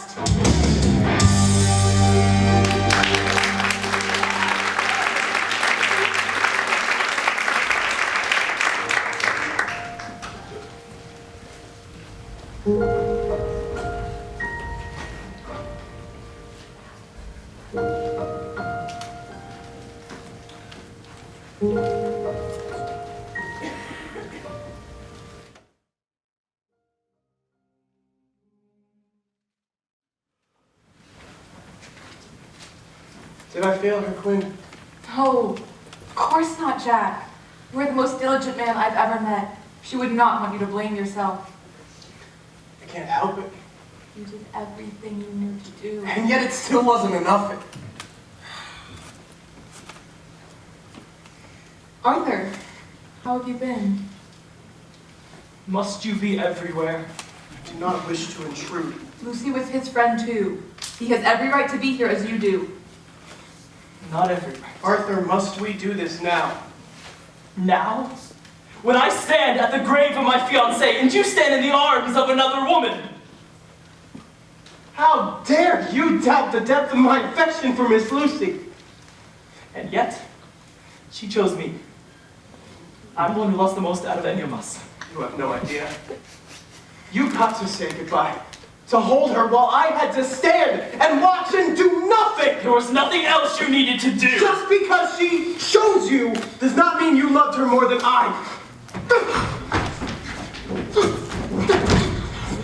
Stop it! This is not the time! Are you both mad? Yes. What has gotten into you? Maybe you can talk some sense into them, but I've had enough of this. Quinn. Not now, Jack! I came here to... find you both disrespecting Lucy even as she lies buried only a week. My apologies, Mrs. Harker. I should have controlled myself better. Yes, you should have. And you have nothing to say. Not to you. You're acting like children. Lucy would hate to see you two at odds. She cares for you both so deeply. Cared. Jonathan is looking forward to seeing you again. Arthur, will you visit soon? Of course. Is he home? Yes? How's this good time say? I'd best be going back to work. Would you like me to stay with you, Mrs. Harker, or would you prefer to be alone? Now, don't worry about me. Quinn seemed quite upset. Yes, I'll have to apologize, I suppose, for something. I'm certain she will come around. Very well. I shall see you later, Mrs. Harker. Take care.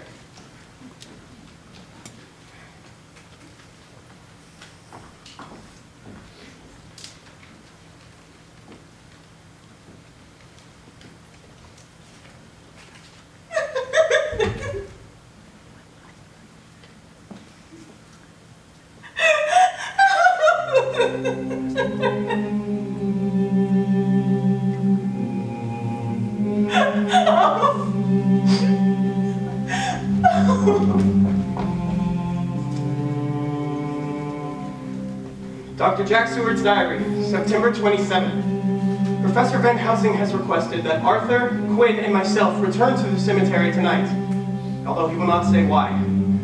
He told Arthur to wait at the entrance with Quinn. Neither of them have given me, as far as I can tell. And the mystery of what Van Helsing is planning is driving us all mad. You say this is a matter concerning Lucy. Why did you make the others wait behind? As I suspect, we'll have to handle this situation very carefully. I worry Mr. Homer might not react rationally, and I do not want to make him wait long. React to what? We shall soon see enough, Doctor. Stay close by and still yourself.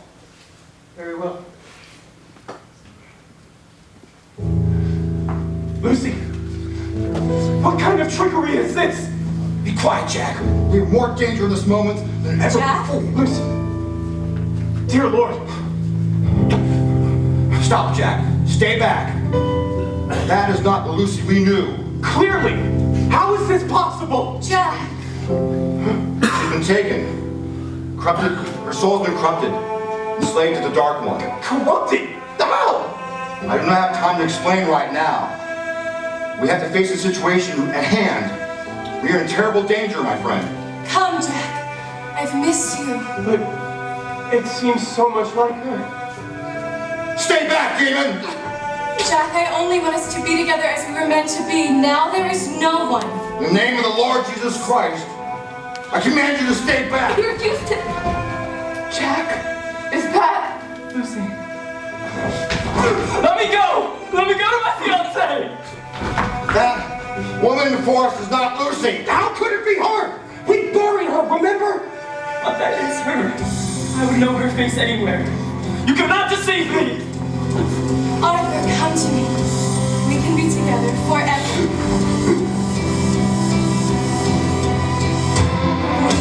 Waiting, hoping, now at last you're here. We could stay here, be together. We could share eternity. Share eternity. To heaven, to home, to never.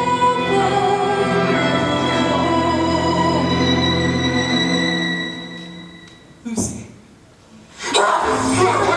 You have no power here, priest! Lucy, this isn't like you! Arthur, you know me. You know my face, my touch. Come closer, let me. Arthur, why do you let them hurt me? Save me, my love. Arthur, you must end this! Arthur, it's me, really, truly. Don't you believe me? I don't know. This isn't her, Arthur! How could this possibly be the Lucy that we love? He never loved me like you did, Jack. Forget these fools. They'll be more fitting friends for us once we get to their guides. How dare you lie on my darling Lucy with such words? Only a demon can be so cruel. Arthur,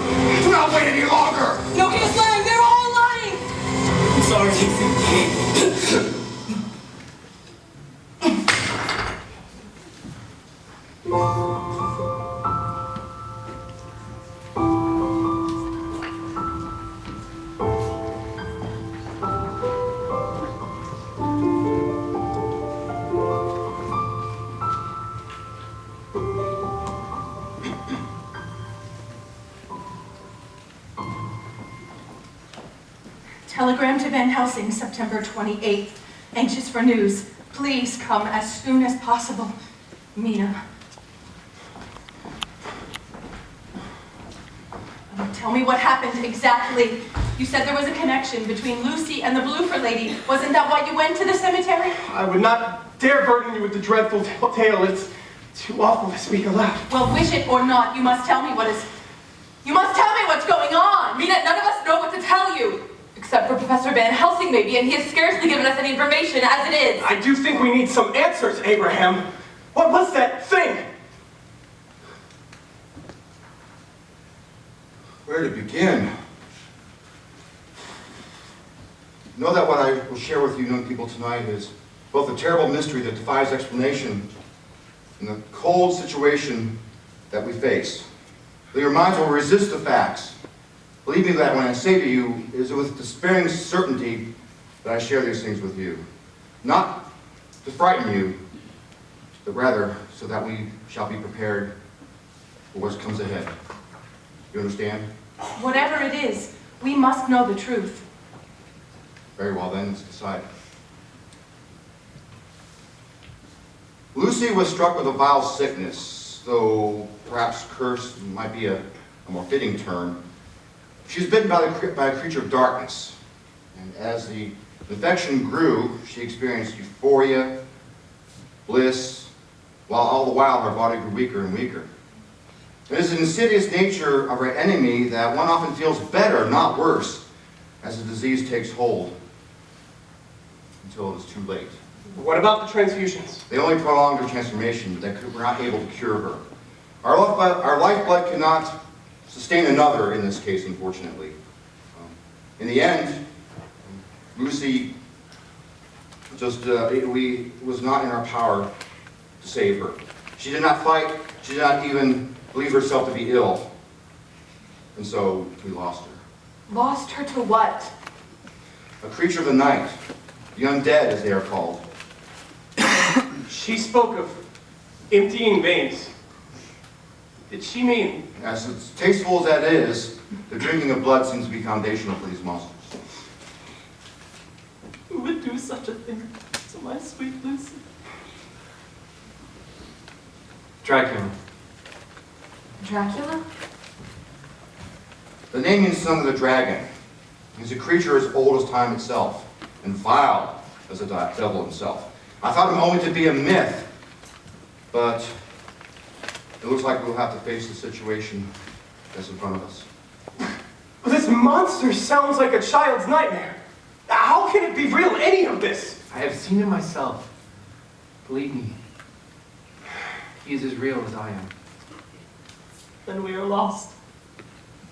He'll come for each of us just as he did Lucy. He has not won the war yet, my friend. I have barely survived a week without her. How am I supposed to survive a lifetime? If he's as powerful and as vile as you say, then perhaps it would have been better to have joined Lucy. Do not say that, Arthur. Listen, my friend, that was not Lucy. Our grim duty is to bear the loss with hope. Hope? For what? There are many more battles to be fought yet, my friend. There is hope for the many others that the enemy has yet to claim. You see,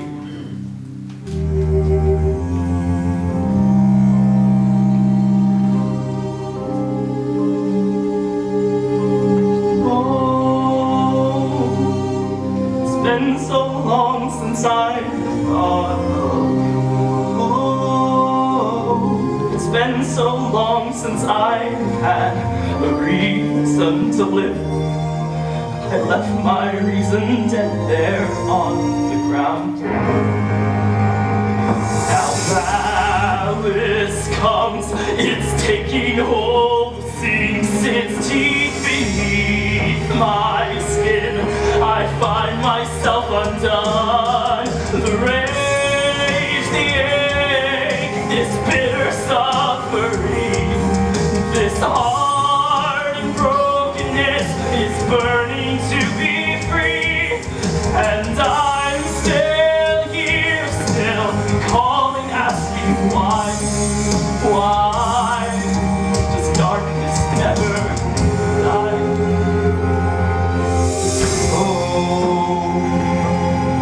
The smallest voice you need to listen close. Smallest hope can burn into a great burning fire. Smallest voice can make mighty sound. Alice ends this radiant valiant life in this, still looking to the dawn. We rage again against this coming line. Look near the consequence, what hope can we find? But we're still here, still standing in the line, the line that darkness cannot hide. Bring the famine, bring the sword, bring the shadows and the dark, bring the angels and the demons, bring whatever future comes. Let nothing tear us from the hope that we have found in Christ and the light. The fear remains, the sorrow wakes, but still deeper strength is gained. I will not let her die in vain. Always defend us against this coming fight. No fear, no hesitance. Our God is still alive, and He's still here, still shining as the light that darkness cannot hide.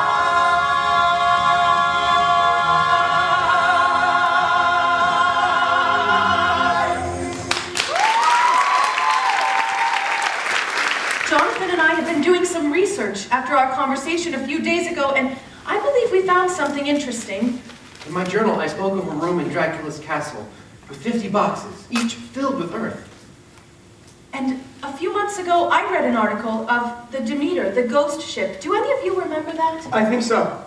At Tate Hill Pier. Yes, there were 50 boxes on that ship, all delivered to an address, the same estate that Jonathan sold to Count Dracula. Then we know where he is. We hunt him in his lair. Stake at the ready.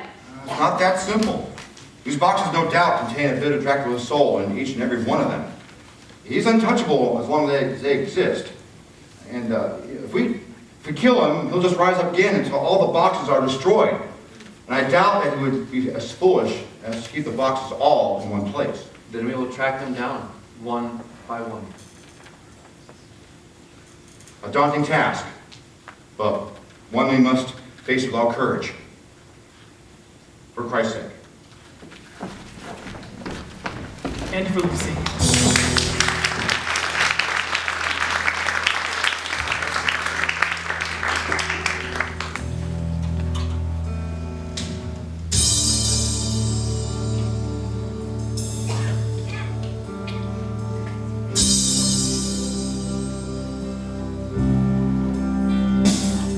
Mina Harper's journal, September 29th. Our sorrow at Lucy's passing has rallied us under one cause, which fills our every waking hours. My husband, Jonathan, is finding his strength all the more, working tirelessly and using his connections to locate the boxes. Professor Van Helsing has proven to be quite resilient for a man of his age and continues to astound us with his wisdom and knowledge. Jack and Quinn have been helping as they can in between their work at the asylum, where their hands are full with a particularly distasteful patient and keep out of the way into themselves when they're with us. Poor Arthur, on the other hand, is as fragile as glass.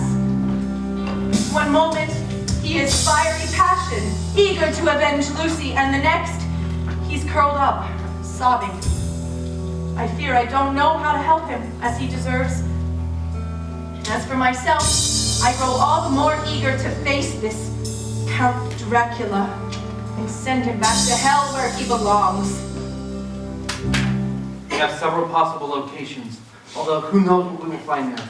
We should prepare for the worst. This reminds me of hunting when we were young. Do you remember that, Jonathan? It was you who was the greater hunter, Arthur. I merely followed in your footsteps. No doubt we will make much use of your hunting skills now, young man. I'm not afraid. Neither am I. One devil against 4 saints. He'd be a fool to confront us. And I pray that he won't. Simple, quick, and safe. That is what I am praying for tonight. Hope for the best, but prepare for the worst. Right, Jack? That's right, Quinn. And you know how to destroy the boxes if you find them, Professor? I suspect holy water and the prayer of our Lord shall do be enough. All right. Dracula will not be happy once he learns that we are As am I. Piece by piece, step by step, keeping an eye on the door. Looking for clues, a secret captive he lost it to destroy. There was a small warehouse near the harbor. There was a delivery there a couple weeks ago. We'll be back by dawn. A monster waits, grateful friend. I'll watch your back, I swear. Do not wait, do not hesitate. Marching onward into the night. A cross on my chest, a stake in my hand. We're prepared for what comes next. What we'll find. There is no place he can hide. When Lucy was sleepwalking, she wandered up to the little church. There was something strange about it that night. There's a crypt there. I suppose that would be a good hiding place. How many boxes is there? 16! Almost halfway there. 20! One more. 34. Lucy, you will be avenged soon. All of this seems surreal. I'm not sure what to feel. The battle at hand, the courage of friends. Maybe we can win. Let the hunt begin. Marching onward into the night. A cross on my chest, a stake in my hand. We're prepared for what comes next. What we'll find. There is no place he can hide. Bring the light. There is no place he can hide.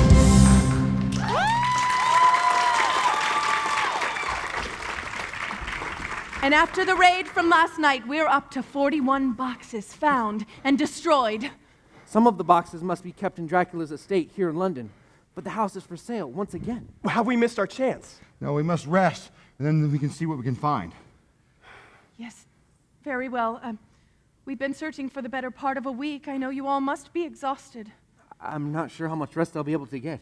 He always seems to be following me, lingering at the edge of my thoughts. And yet he continues to evade us. Are we certain he hasn't left London? I'm positive. He is watching us. Of that I am sure. And he will not accept defeat easily. Jack, something happened to the asylum. Quinn, can it not wait until tomorrow? It's been a terribly long night. No, it can't. It's Renfield. Is everything all right? A patient we've been observing, Mr. Renfield, had a terrible injury and he's in critical condition. Did he eat his birds again? Long story, but no. Half his body is paralyzed, his back is broken, and I suspect he has internal bleeding as well. This patient, could he, by chance, be connected with the Count? I hadn't thought of that before, but I suppose we shouldn't count anything out at this point. He's a terribly strange man, very sick in the head. What are you thinking, Abraham? Jack, we must be going. If you allow me to go with you and aid you, we might, if we can stabilize him, his words might save many lives. Of course. Let us hurry.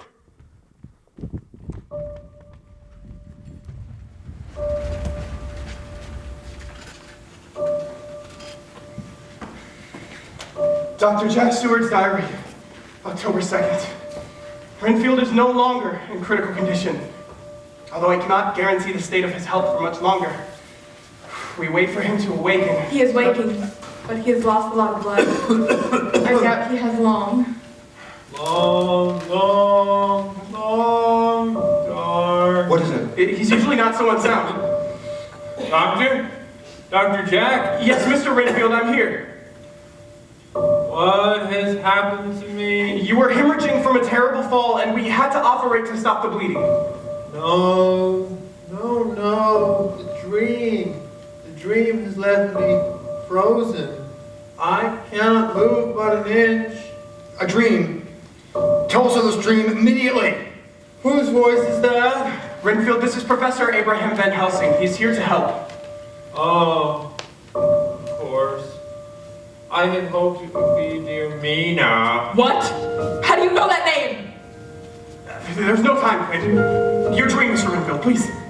I can feel myself fading. I fear I shall soon return to death. Or to something much worse. Your dream, Mr. Renfield, please, your dream. A red mist outside my window. Dogs barking. Or maybe they were wolves. And then a man full of promises in the night. Like the moonlight creeped through the cracks in my walls, so did the man in the mist. But he smelled different than the mist. In fact, I swear by my life that it was not him at all, but the pale, thin form of a woman he called Mina. She was pale and thin and as haunting as the man himself. He's insane. That's impossible. It's just a dream, right, Abraham? Came again, and I did not believe she was real until she spoke, and her voice was soft and low. It was like all her blood was gone. The man in the mist had taken it from her. He had been feeding on her life, but not giving it to me as he had promised. He came again, and I attacked him. I asked for my freedom, but he threw me across the room as if I weighed nothing. As if he were the devil himself. Where am I, doctor? What is... Where... Renfield? Renfield, Quinn, get...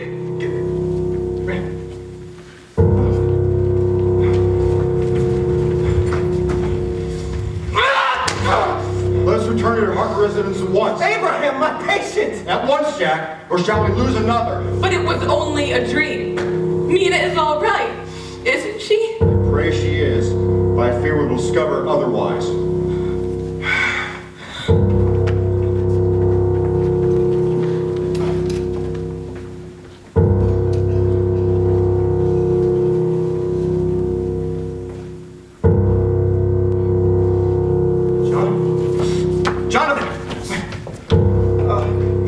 He's alive, but Leave him. he's out cold.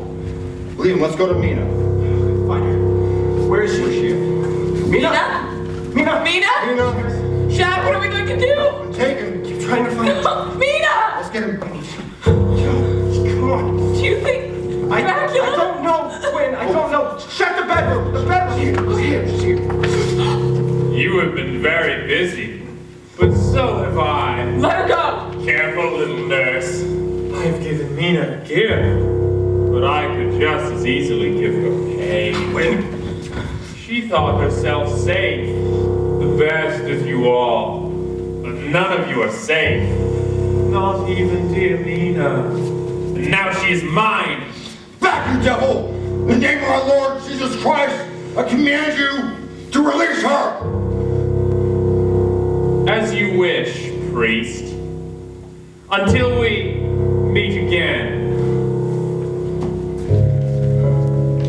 Mina! We should follow him. The devil's getting away. Quinn, no, it's too dangerous. What choice do we have? Quinn, please, I can't lose you too. I won't get hurt. There are 1,000 fears crossing through my mind right now, and the only way that I can stay brave is if you are beside me. Jack! My head. Jonathan! John, are you alright? What is happening? What is going on? Is that blood? Jonathan, no, stay Mina. Oh, don't, Jonathan, and stop shouting. Shouting? Stop it, stop it! It's like thunder in my head, like drums and noise and... Mina? Mina?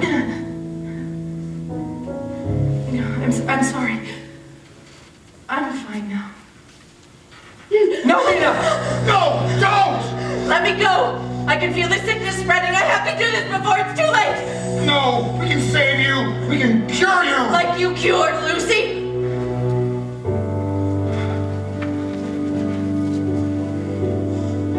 You mustn't touch me again, or kiss me, or even look at me. I'm becoming the thing we fear most. Do not say that. May God judge me and punish me with more bitter suffering than even this hour, if anything comes between us. What's going on? She's safe. For now. Safe from what? Dracula. And you let him escape? We didn't let him. You were always the coward, Jack. This could have been our only chance. No! All our efforts would have been in vain until all the boxes are gone. And we have other matters to attend to tonight.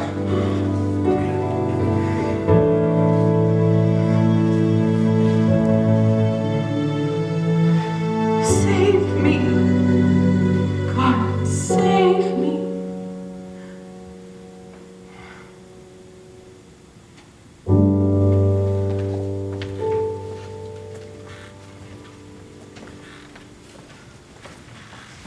Jonathan Harker's journal, October 3rd. I must do something, for I feel I will go mad if given time to consider Mina's current state. So, I find myself once again writing in this old, cursed journal. The days weigh heavy upon us, a suffocating dread that chokes out any light. Abraham Van Helsing has been hard at work, searching for a cure, and trying to keep her spirits up, as futile as that may be. All are focused on my Mina and her health. She is trying to be strong for the rest of us, but I see the fear in her. She is the best of us, but the Count has proven his terrible power through her infection. Mina seems to be doing better. She's accepted her fate, I think. It's not fate that she shall transform, but merely that she will endure this trial. I wish I could convince her of it.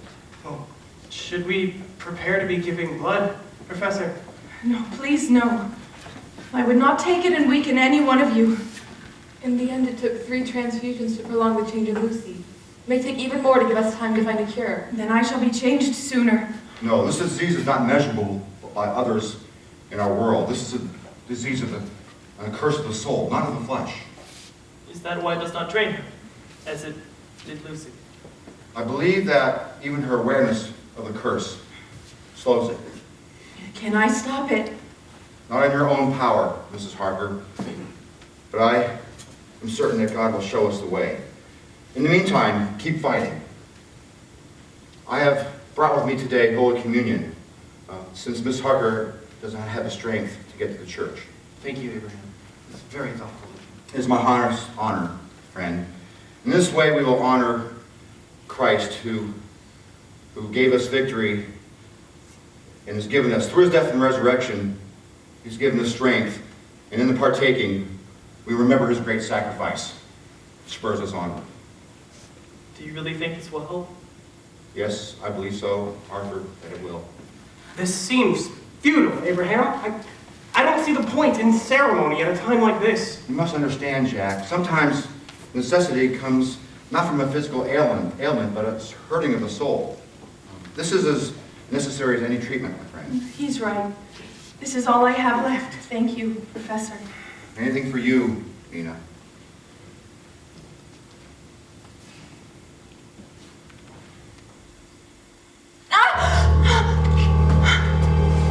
Even God himself rejects my tainted soul. Mina, It's hopeless after all. do not say such things. Then why? As is our burden in life, we may have to bear that mark until God seems fit, as he surely shall on that judgment day to cleanse you of this taint.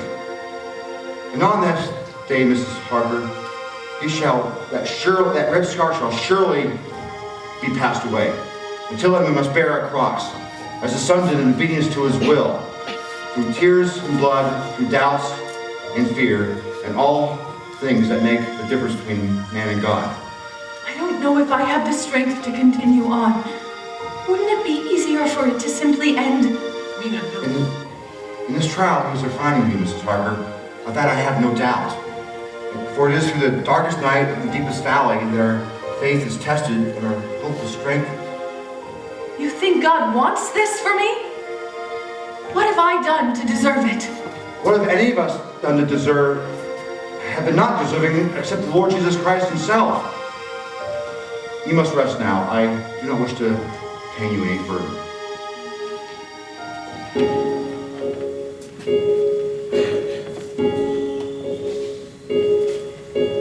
Closing all around this cloud, the swirling mist of my despair, whispering you're out of time, there's no more you can bear. Drawing near, I see them now, reaching down and reaching out, pulling me away from everyone I ever loved, and I feel myself slipping. I feel myself giving in and giving up. Am I giving up? Oh, the midnight hounding me. God, don't let me lose hope. Remind me of your promises, the love that you have shown. Help me carry on and face my facts and nightmares that I face. Oh, be my light in this pitch black night. Mina, my love. I will find him and you will destroy him. I promise. Please be careful. I should die, I think, if any of you were to suffer on my behalf. I'm dying either way, I suppose. Do not say such things. We are much stronger than he thinks, and we shall prove it to him tonight. I don't know if I'm worth the risking of so many good lives. He has infected you, my dear, and it is for your good and the good of others that I speak. We are ministers of God's own wish, that his world and the men and women in it who Christ died for may not be given to monsters whose very existence defame him. He has allowed us to redeem one soul already, and as old knights of the cross we shall go forward and redeem many more. Like them, we shall travel towards the sunrise. And like them, if we should fall, we fall in good cause. Don't lose heart, Mrs. Harker. Amazing fight to stay alive. I'm trying to make my heart keep beating. I'm so lost, I'm so alone when joy is gone and life is fleeting. Can I go back to who I am?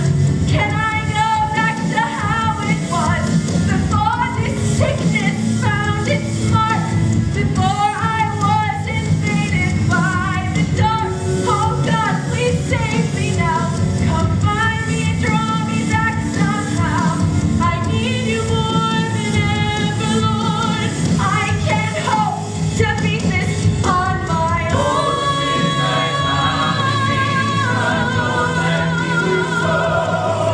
Remind me of the promises, the love that you have shown. Help me carry on and face my past and nightmares. Be my light in this pitch black night.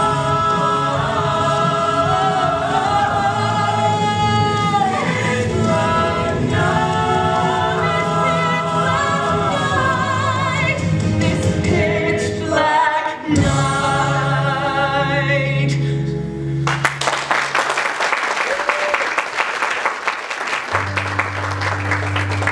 Jonathan Harker's journal, October 5th. We did not find the Count on our hunt, but we did find and destroy 8 more boxes. 1 box remains, and I fear it is no longer in London. Mina's transformation becomes more evident every day. The red mark on her forehead is a constant reminder. I know what we must do. I know where we must go.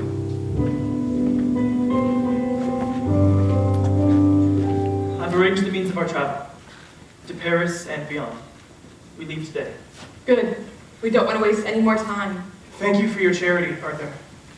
It's not for you I did it. Good, but you're all here. And Mina? Mina is to come with us? I wonder if that would pose too great a risk. I admit I do not want to leave her side even for a moment. But would that be wise? The curse grows stronger with every hour. Mina, you're supposed to be resting. Oh, I cannot rest a moment longer. I feel my life slipping away from me as I lie on that bed day after day. But you look like you're going somewhere. Transylvania. The monster's home. Then you must take me with you. Jonathan, please. Mina, I will not endanger you any further. He's in my head, Jonathan. In my very thoughts. You are all very brave for going and very kind for thinking of me, but I believe I could be of better use to you than you realize. The Count and I have a connection. I can't explain it, but I can feel his presence even now. Very well, Mrs. Harker. I do not wish to pain you any further by putting you through more hardship. My mind is made, Professor. I will see this through. I want to see this through just like the rest of you. More so, I suspect. I'm glad to see your fiery spirit returning. But please, promise to stay close to me. And if you need to rest, speak up right away. I will. I cannot bear to lose you. You won't. Very We'll well, end this together. Very well, Jonathan. If you help your wife get ready, we shall leave quickly. Dr. Jack Seward's diary, October 11th. Our travel has been tiresome, but it has seemed to give Mina a bit of strength. Her face was more full of color today, although she's all the more diligent to remind us of her condition. I do not know what we expect to find when we reach Transylvania, but I am ever grateful Quinn is with us. She is a great comfort to me when I feel at a loss. Make this boat go faster. I'm tired of the constant waves. Are you feeling a little seasick? Maybe a little. I have some ginger you could crush and put in your tea. That will help. You're always so thoughtful. I merely wish to be of service. Is there ginger enough for two? Oh, yes, of course. I'll go get some tea for both of us, Arthur.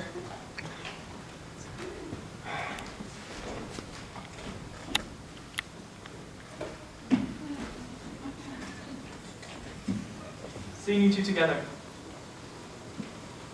I am sorry, Jack. I know it wasn't easy for you. What wasn't easy? Seeing me with Lucy. I imagine it felt similar. The pain, the longing. Quinn. Thank you for saying that, Arthur, but Quinn is just a friend.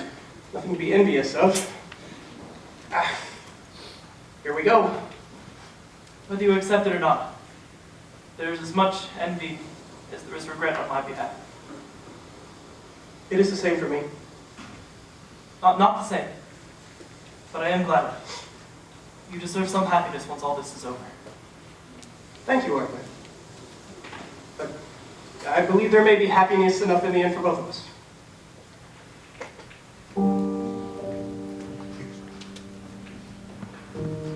Jonathan Harker's journal, October 15th. Mina sleeps a great deal with a peaceful smile on her lips. I thank God that there are still moments of peace left for her. And when she is awake, she is alert and strong, like her old self. And for that, I am thankful. Jonathan, writing in that old journal again? Helps me to process. Yes, I know what you mean. We're very alike in that way, I think. In that way, yes. But you are superior in many other ways. You're very generous. I do worry for you. I want to believe that if we destroy this monster, you will be healed. But But what if it doesn't work? I cannot bear to lose you. You won't. You are suddenly so sure. No matter what, there is a future for us. In this life and the next. Or in the in-between. The in-between? I can't bear the thought of losing you either, Jonathan. And there is a way for us to be together forever, no matter what. He has shown me. What are you talking about? Let me kiss you and you will see. You endanger yourself, Jonathan, by being alone with her. I am his wife. Mina, what is going on? What has gotten into you? That is not Mina. Her mind is slipping. Be silent, priest. Stop keeping me from my fate. And let you die like Lucy? Mina, no! Lucy didn't die, fool. She simply changed.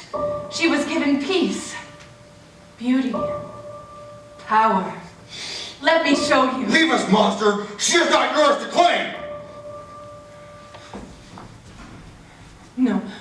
No, oh God, no. No, you must stay away from me, Jonathan. Lock me up. Kill me. I will not allow you to become like me. Somehow, the Count is influencing you, tempting you to curse your husband. Oh, he's in my head. This is not over, Mina. There's still hope. Jonathan, we are running out of time. Dr. Jack Seward's diary, October 21st. We journey onward, and will arrive on Transylvanian soil soon. We all grow weary of keeping close watch over Mina, uncertain of when she is or isn't herself. It is all the more tiring for Mina, and I am continually dumbfounded by her condition. Clearly, it is not a disease, but a curse. You must help me, Professor. I think if he can reach me, then maybe I can reach him as well. What do you mean, Mrs. Harker? I've been doing some research in Jack's library, and although bizarre, I think if you hypnotize me, we might be able to unravel the mystery I now experience. This sounds like madness. No, we've actually had success with hypnotism at the asylum on a few occasions. It's certainly worth a shot. And I have experience on the subject myself, although I have no idea what we'll come up with. No, I'm just as bewildered, but I'm at my wit's end. Very well then.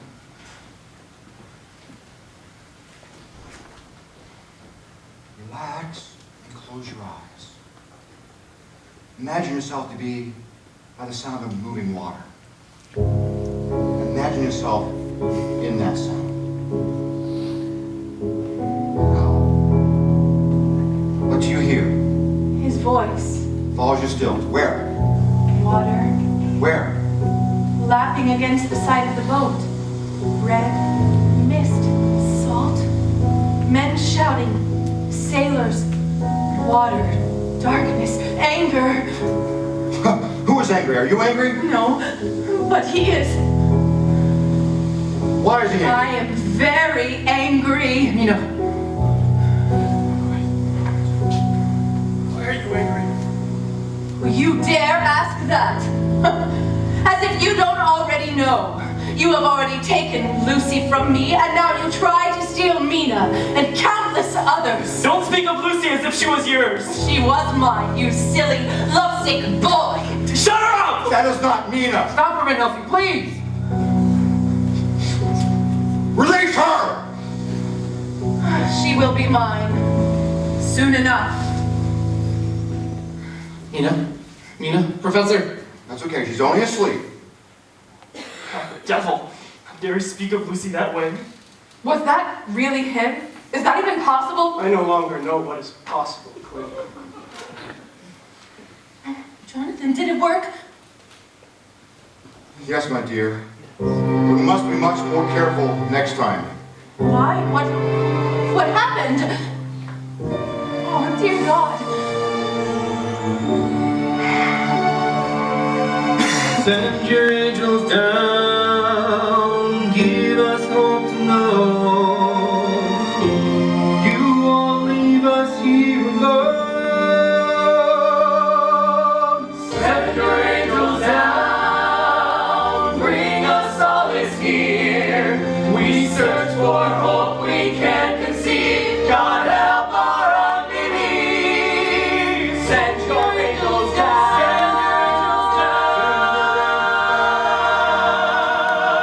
Send your angels now. Dr. Jack Seward's diary, October 30th. We have finally reached Transylvania. And based on information gathered from Mrs. Harper's hypnosis sessions, we may have even beaten the count here. Still, we are waiting for either word of the box or a change in what Mrs. Harper has to tell us. I hate writing by hand. You could ask to borrow Mina's traveler's typewriter. Perhaps, but Professor Van Helsing thinks that writing by hand will help to ease my nerves, although I question the validity of his prescription. I hate waiting around like this. I don't mind the reprieve, actually. Some time to rest, to think. And what are you thinking about, Jack? I find myself feeling restless, useless. I miss the hospital. Everything made sense there. The hospital? When I think about the hospital, it makes my skin crawl. The sickness, the madness. The puzzles. Well, that's all it is. My patients are all puzzles that have solutions. Even Renfield. You can't possibly say you miss Renfield. Why not?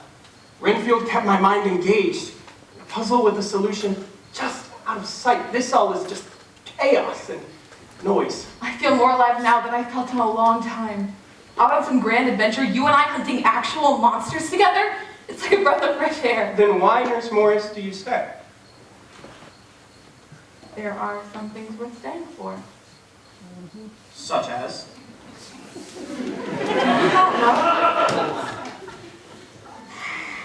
When? Now is not the time. Then when? Tomorrow? Next week? A year from now? Will we never discuss this? I don't know. I'm sorry, I've been a little far from stable as of lately, or have you not noticed? Of course I've noticed, Jack. I wish for once you'd return the favor. I'm sorry. Good. This will be over soon, all of us. And then? And then we shall see. I've got to get back to my writing.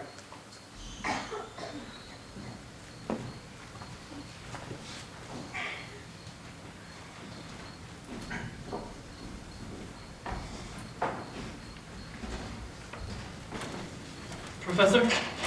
Arthur, my good man, how are you feeling? Fine. As fine as one can expect, all things considered. You have honored the memory of your friend with each battle fought. I'm immensely proud of you. There's something that's been plaguing my mind, Oh. keeping me from rest. Tell me. Lucy. Is she in hell? I see. I can't help but worry that her soul wasn't set free when it ended. I will say this. Only our Lord can know the state of Lucy's soul. I cannot say either way. But I do know our Lord is both merciful and just. And while I do not know how this curse affects the afterlife, our Lord knew Lucy's heart better than anyone, even to the end. If her faith was true and intact, and despite the affliction, then we can rest in his promises. I wish I could know for sure. As do I. Well, you knew Lucy better than anyone. What do you think? Lucy's heart and her faith was purer than anyone I had ever met. She was quick to speak of the truth and did so often. Her faith was an inspiration. Then perhaps you already know the answer. But she changed so quickly. I don't understand how someone could turn so dark. No one is immune to the enemy's attacks. That's why vigilance is so important. No matter how strong the heart may be, let that be a lesson to us all, to always be on our guard, and always be ready to speak truth to those around us, despite how difficult that might be. Do you understand? I don't know. Perhaps. Give it time, Arthur. Peace and understanding shall come. I think I've... Where's Jonathan? Searching import ledgers as usual. I found the hotel study, a few maps in the hotel study, and I've been doing some thinking, and I think I found the Count. You did? Where is he? I will go get Jonathan. Mina found something. He's still on water somehow, and I would think he would try to avoid going through customs. So I found a few detailed maps of Transylvania in the hotel study, bless God's provision, and I've been poring over them and finding all the rivers and the castle and... Jack said you found something. Yes, I believe so. Mina, you continue to amaze me. I believe the Count is on the Sereth River, which runs as close to the Count's castle as one can by water. He must be on a boat sailing that way still. Mrs. Harker, you've done it again. One step closer to destroying that monster once and for all. We should make plans to follow him in the morning. But for tonight, we should enjoy a little reprieve to celebrate Mina's discovery. I like the way you think, Quinn. Mina. What? Mina. I know. We must part. Mina and I will go by coach, which is a far safer route, while you pursue the Count by water. What I meant to say is that you both return to London. Oh, Jonathan, no. I will see this through just like the rest of you. Yes.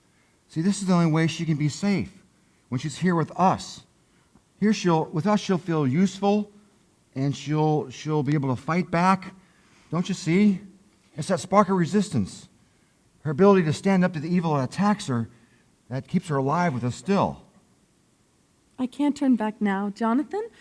Turning back feels all too similar to giving up. And while I want to give up constantly, the Lord has given me the strength to keep up the fight. Please don't send me back. I will let no harm come to her, Jonathan. You have my word. Very well.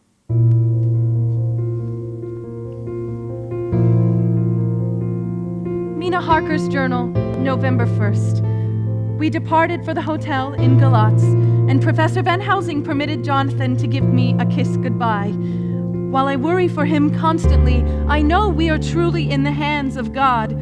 He alone knows what may be, and I pray with all the strength of my sad and humble soul that He will watch over my beloved husband, that whatever may happen, Jonathan may know that I loved and honored him more than I can say, and that my latest and truest thought will always be for him. Dr. Jack Seward's diary, November 2nd. 2 days of silent travel.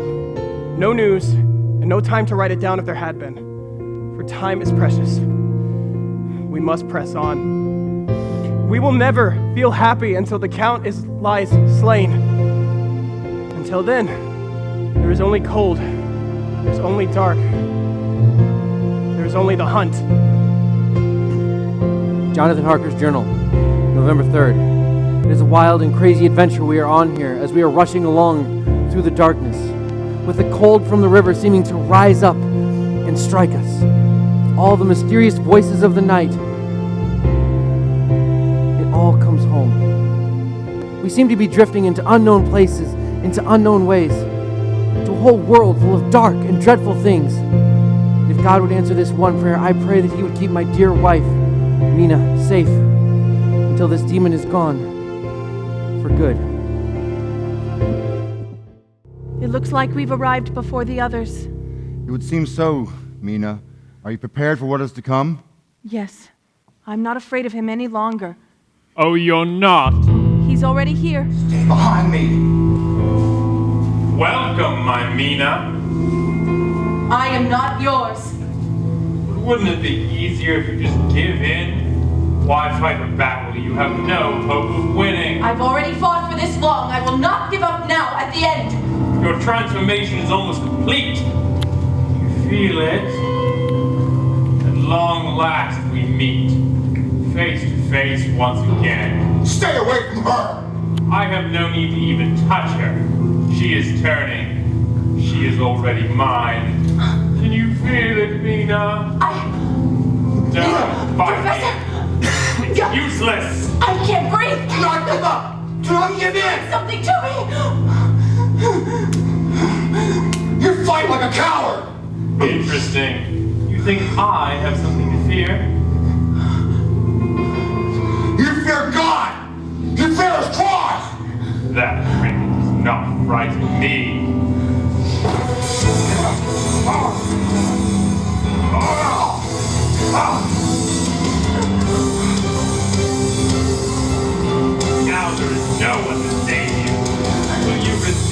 inevitable. I must. Oh God, help me! There is no one to help you here. He will not abandon me! And yet, he has. You lie! Believe what you want. Your faith doesn't change anything. My faith changes everything, no matter what you do to me! You're not as powerful as you think, foul creature! You are in my dominion. Are you so foolish as to believe you can defeat me alone? They are not alone! Come and taste your defeat, devil! Mina! No, Jonathan, stay back. Hello, Mr. Harker. Welcome back. Let her go! She will be one with the darkness soon enough. I've given her the same gift I gave Lucy. Immortality. Lucy did not benefit from your gift, monster! Sweet Lucy. It was a shame that you killed her. You killed her! I only Stabbed her through the heart. Yes! I saw. Do not let him intimidate you! Our God is stronger still! Your God has given this place to be my realm, priest! No, he has given this place to be your grave! I would not be so ignorant if I were you, child.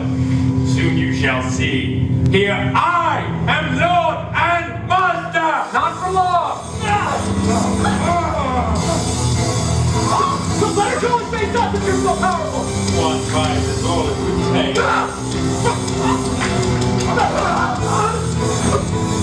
Jack! You monster!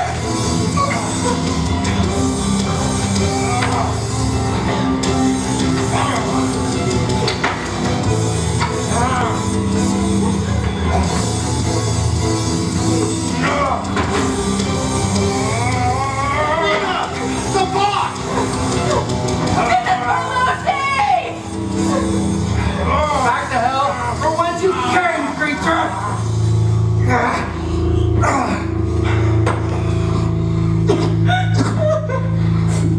Jack? Jack? Oh, dear God! I'm only happy to have been of service. It was worth it. Look. Jonathan, it's gone. I can feel it. Every trace of the curse fading away. Oh, praise God. Yes. God be thanked, all was not in vain. No, stop talking like that. We can fix this, Professor! It's okay. Please don't cry. Jack! Give me the strength to be brave. One more time.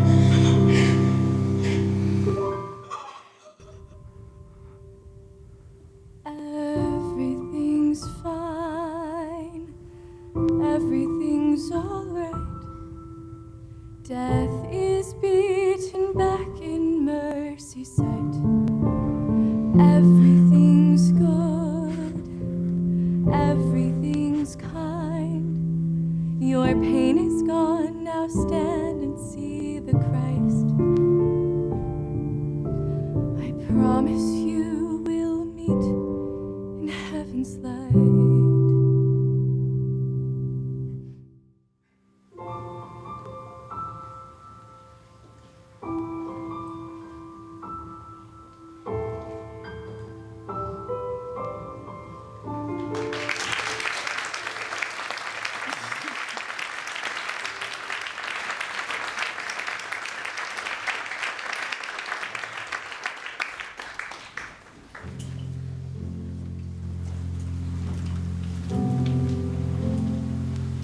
Jonathan Harker's journal, December 24th.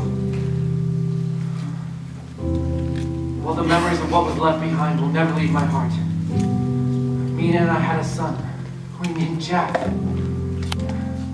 Quinn comes to play with him often, and I hope her son's life will help her to find a way to move on. I know Dr. Seward would want her to find a way to heal her own heart. Hi, Jack.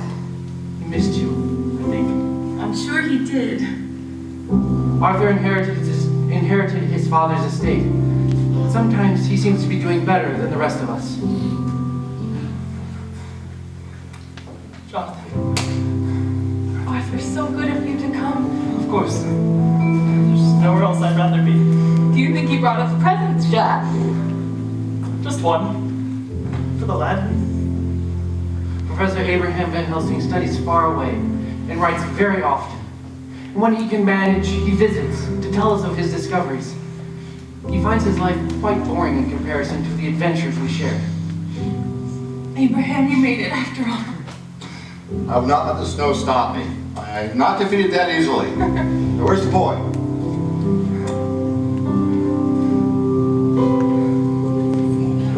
2 years. It feels like yesterday. Yes. Comes and goes in waves. Waves. Yes. Our little secret. Isn't that right, Jack? Lucy would have spoiled him, I think. I miss her too, Arthur. Yes, I know. You'll just have to have a baby girl next to Mina. I've got a great name picked out for her already. Lucy Harker. Grief is a complex and fickle beast, and one we must learn to live with in time.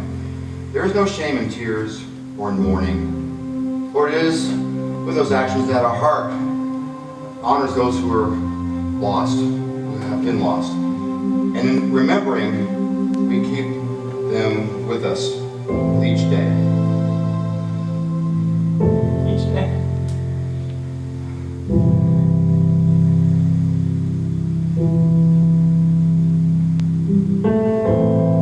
I live with the memory. I live with the pain. One day things are perfect, but grief comes round again. Fighting the urge to just stay still. Why do some live on when others never will? These questions consume all my waking thoughts to keep moving on. Or not.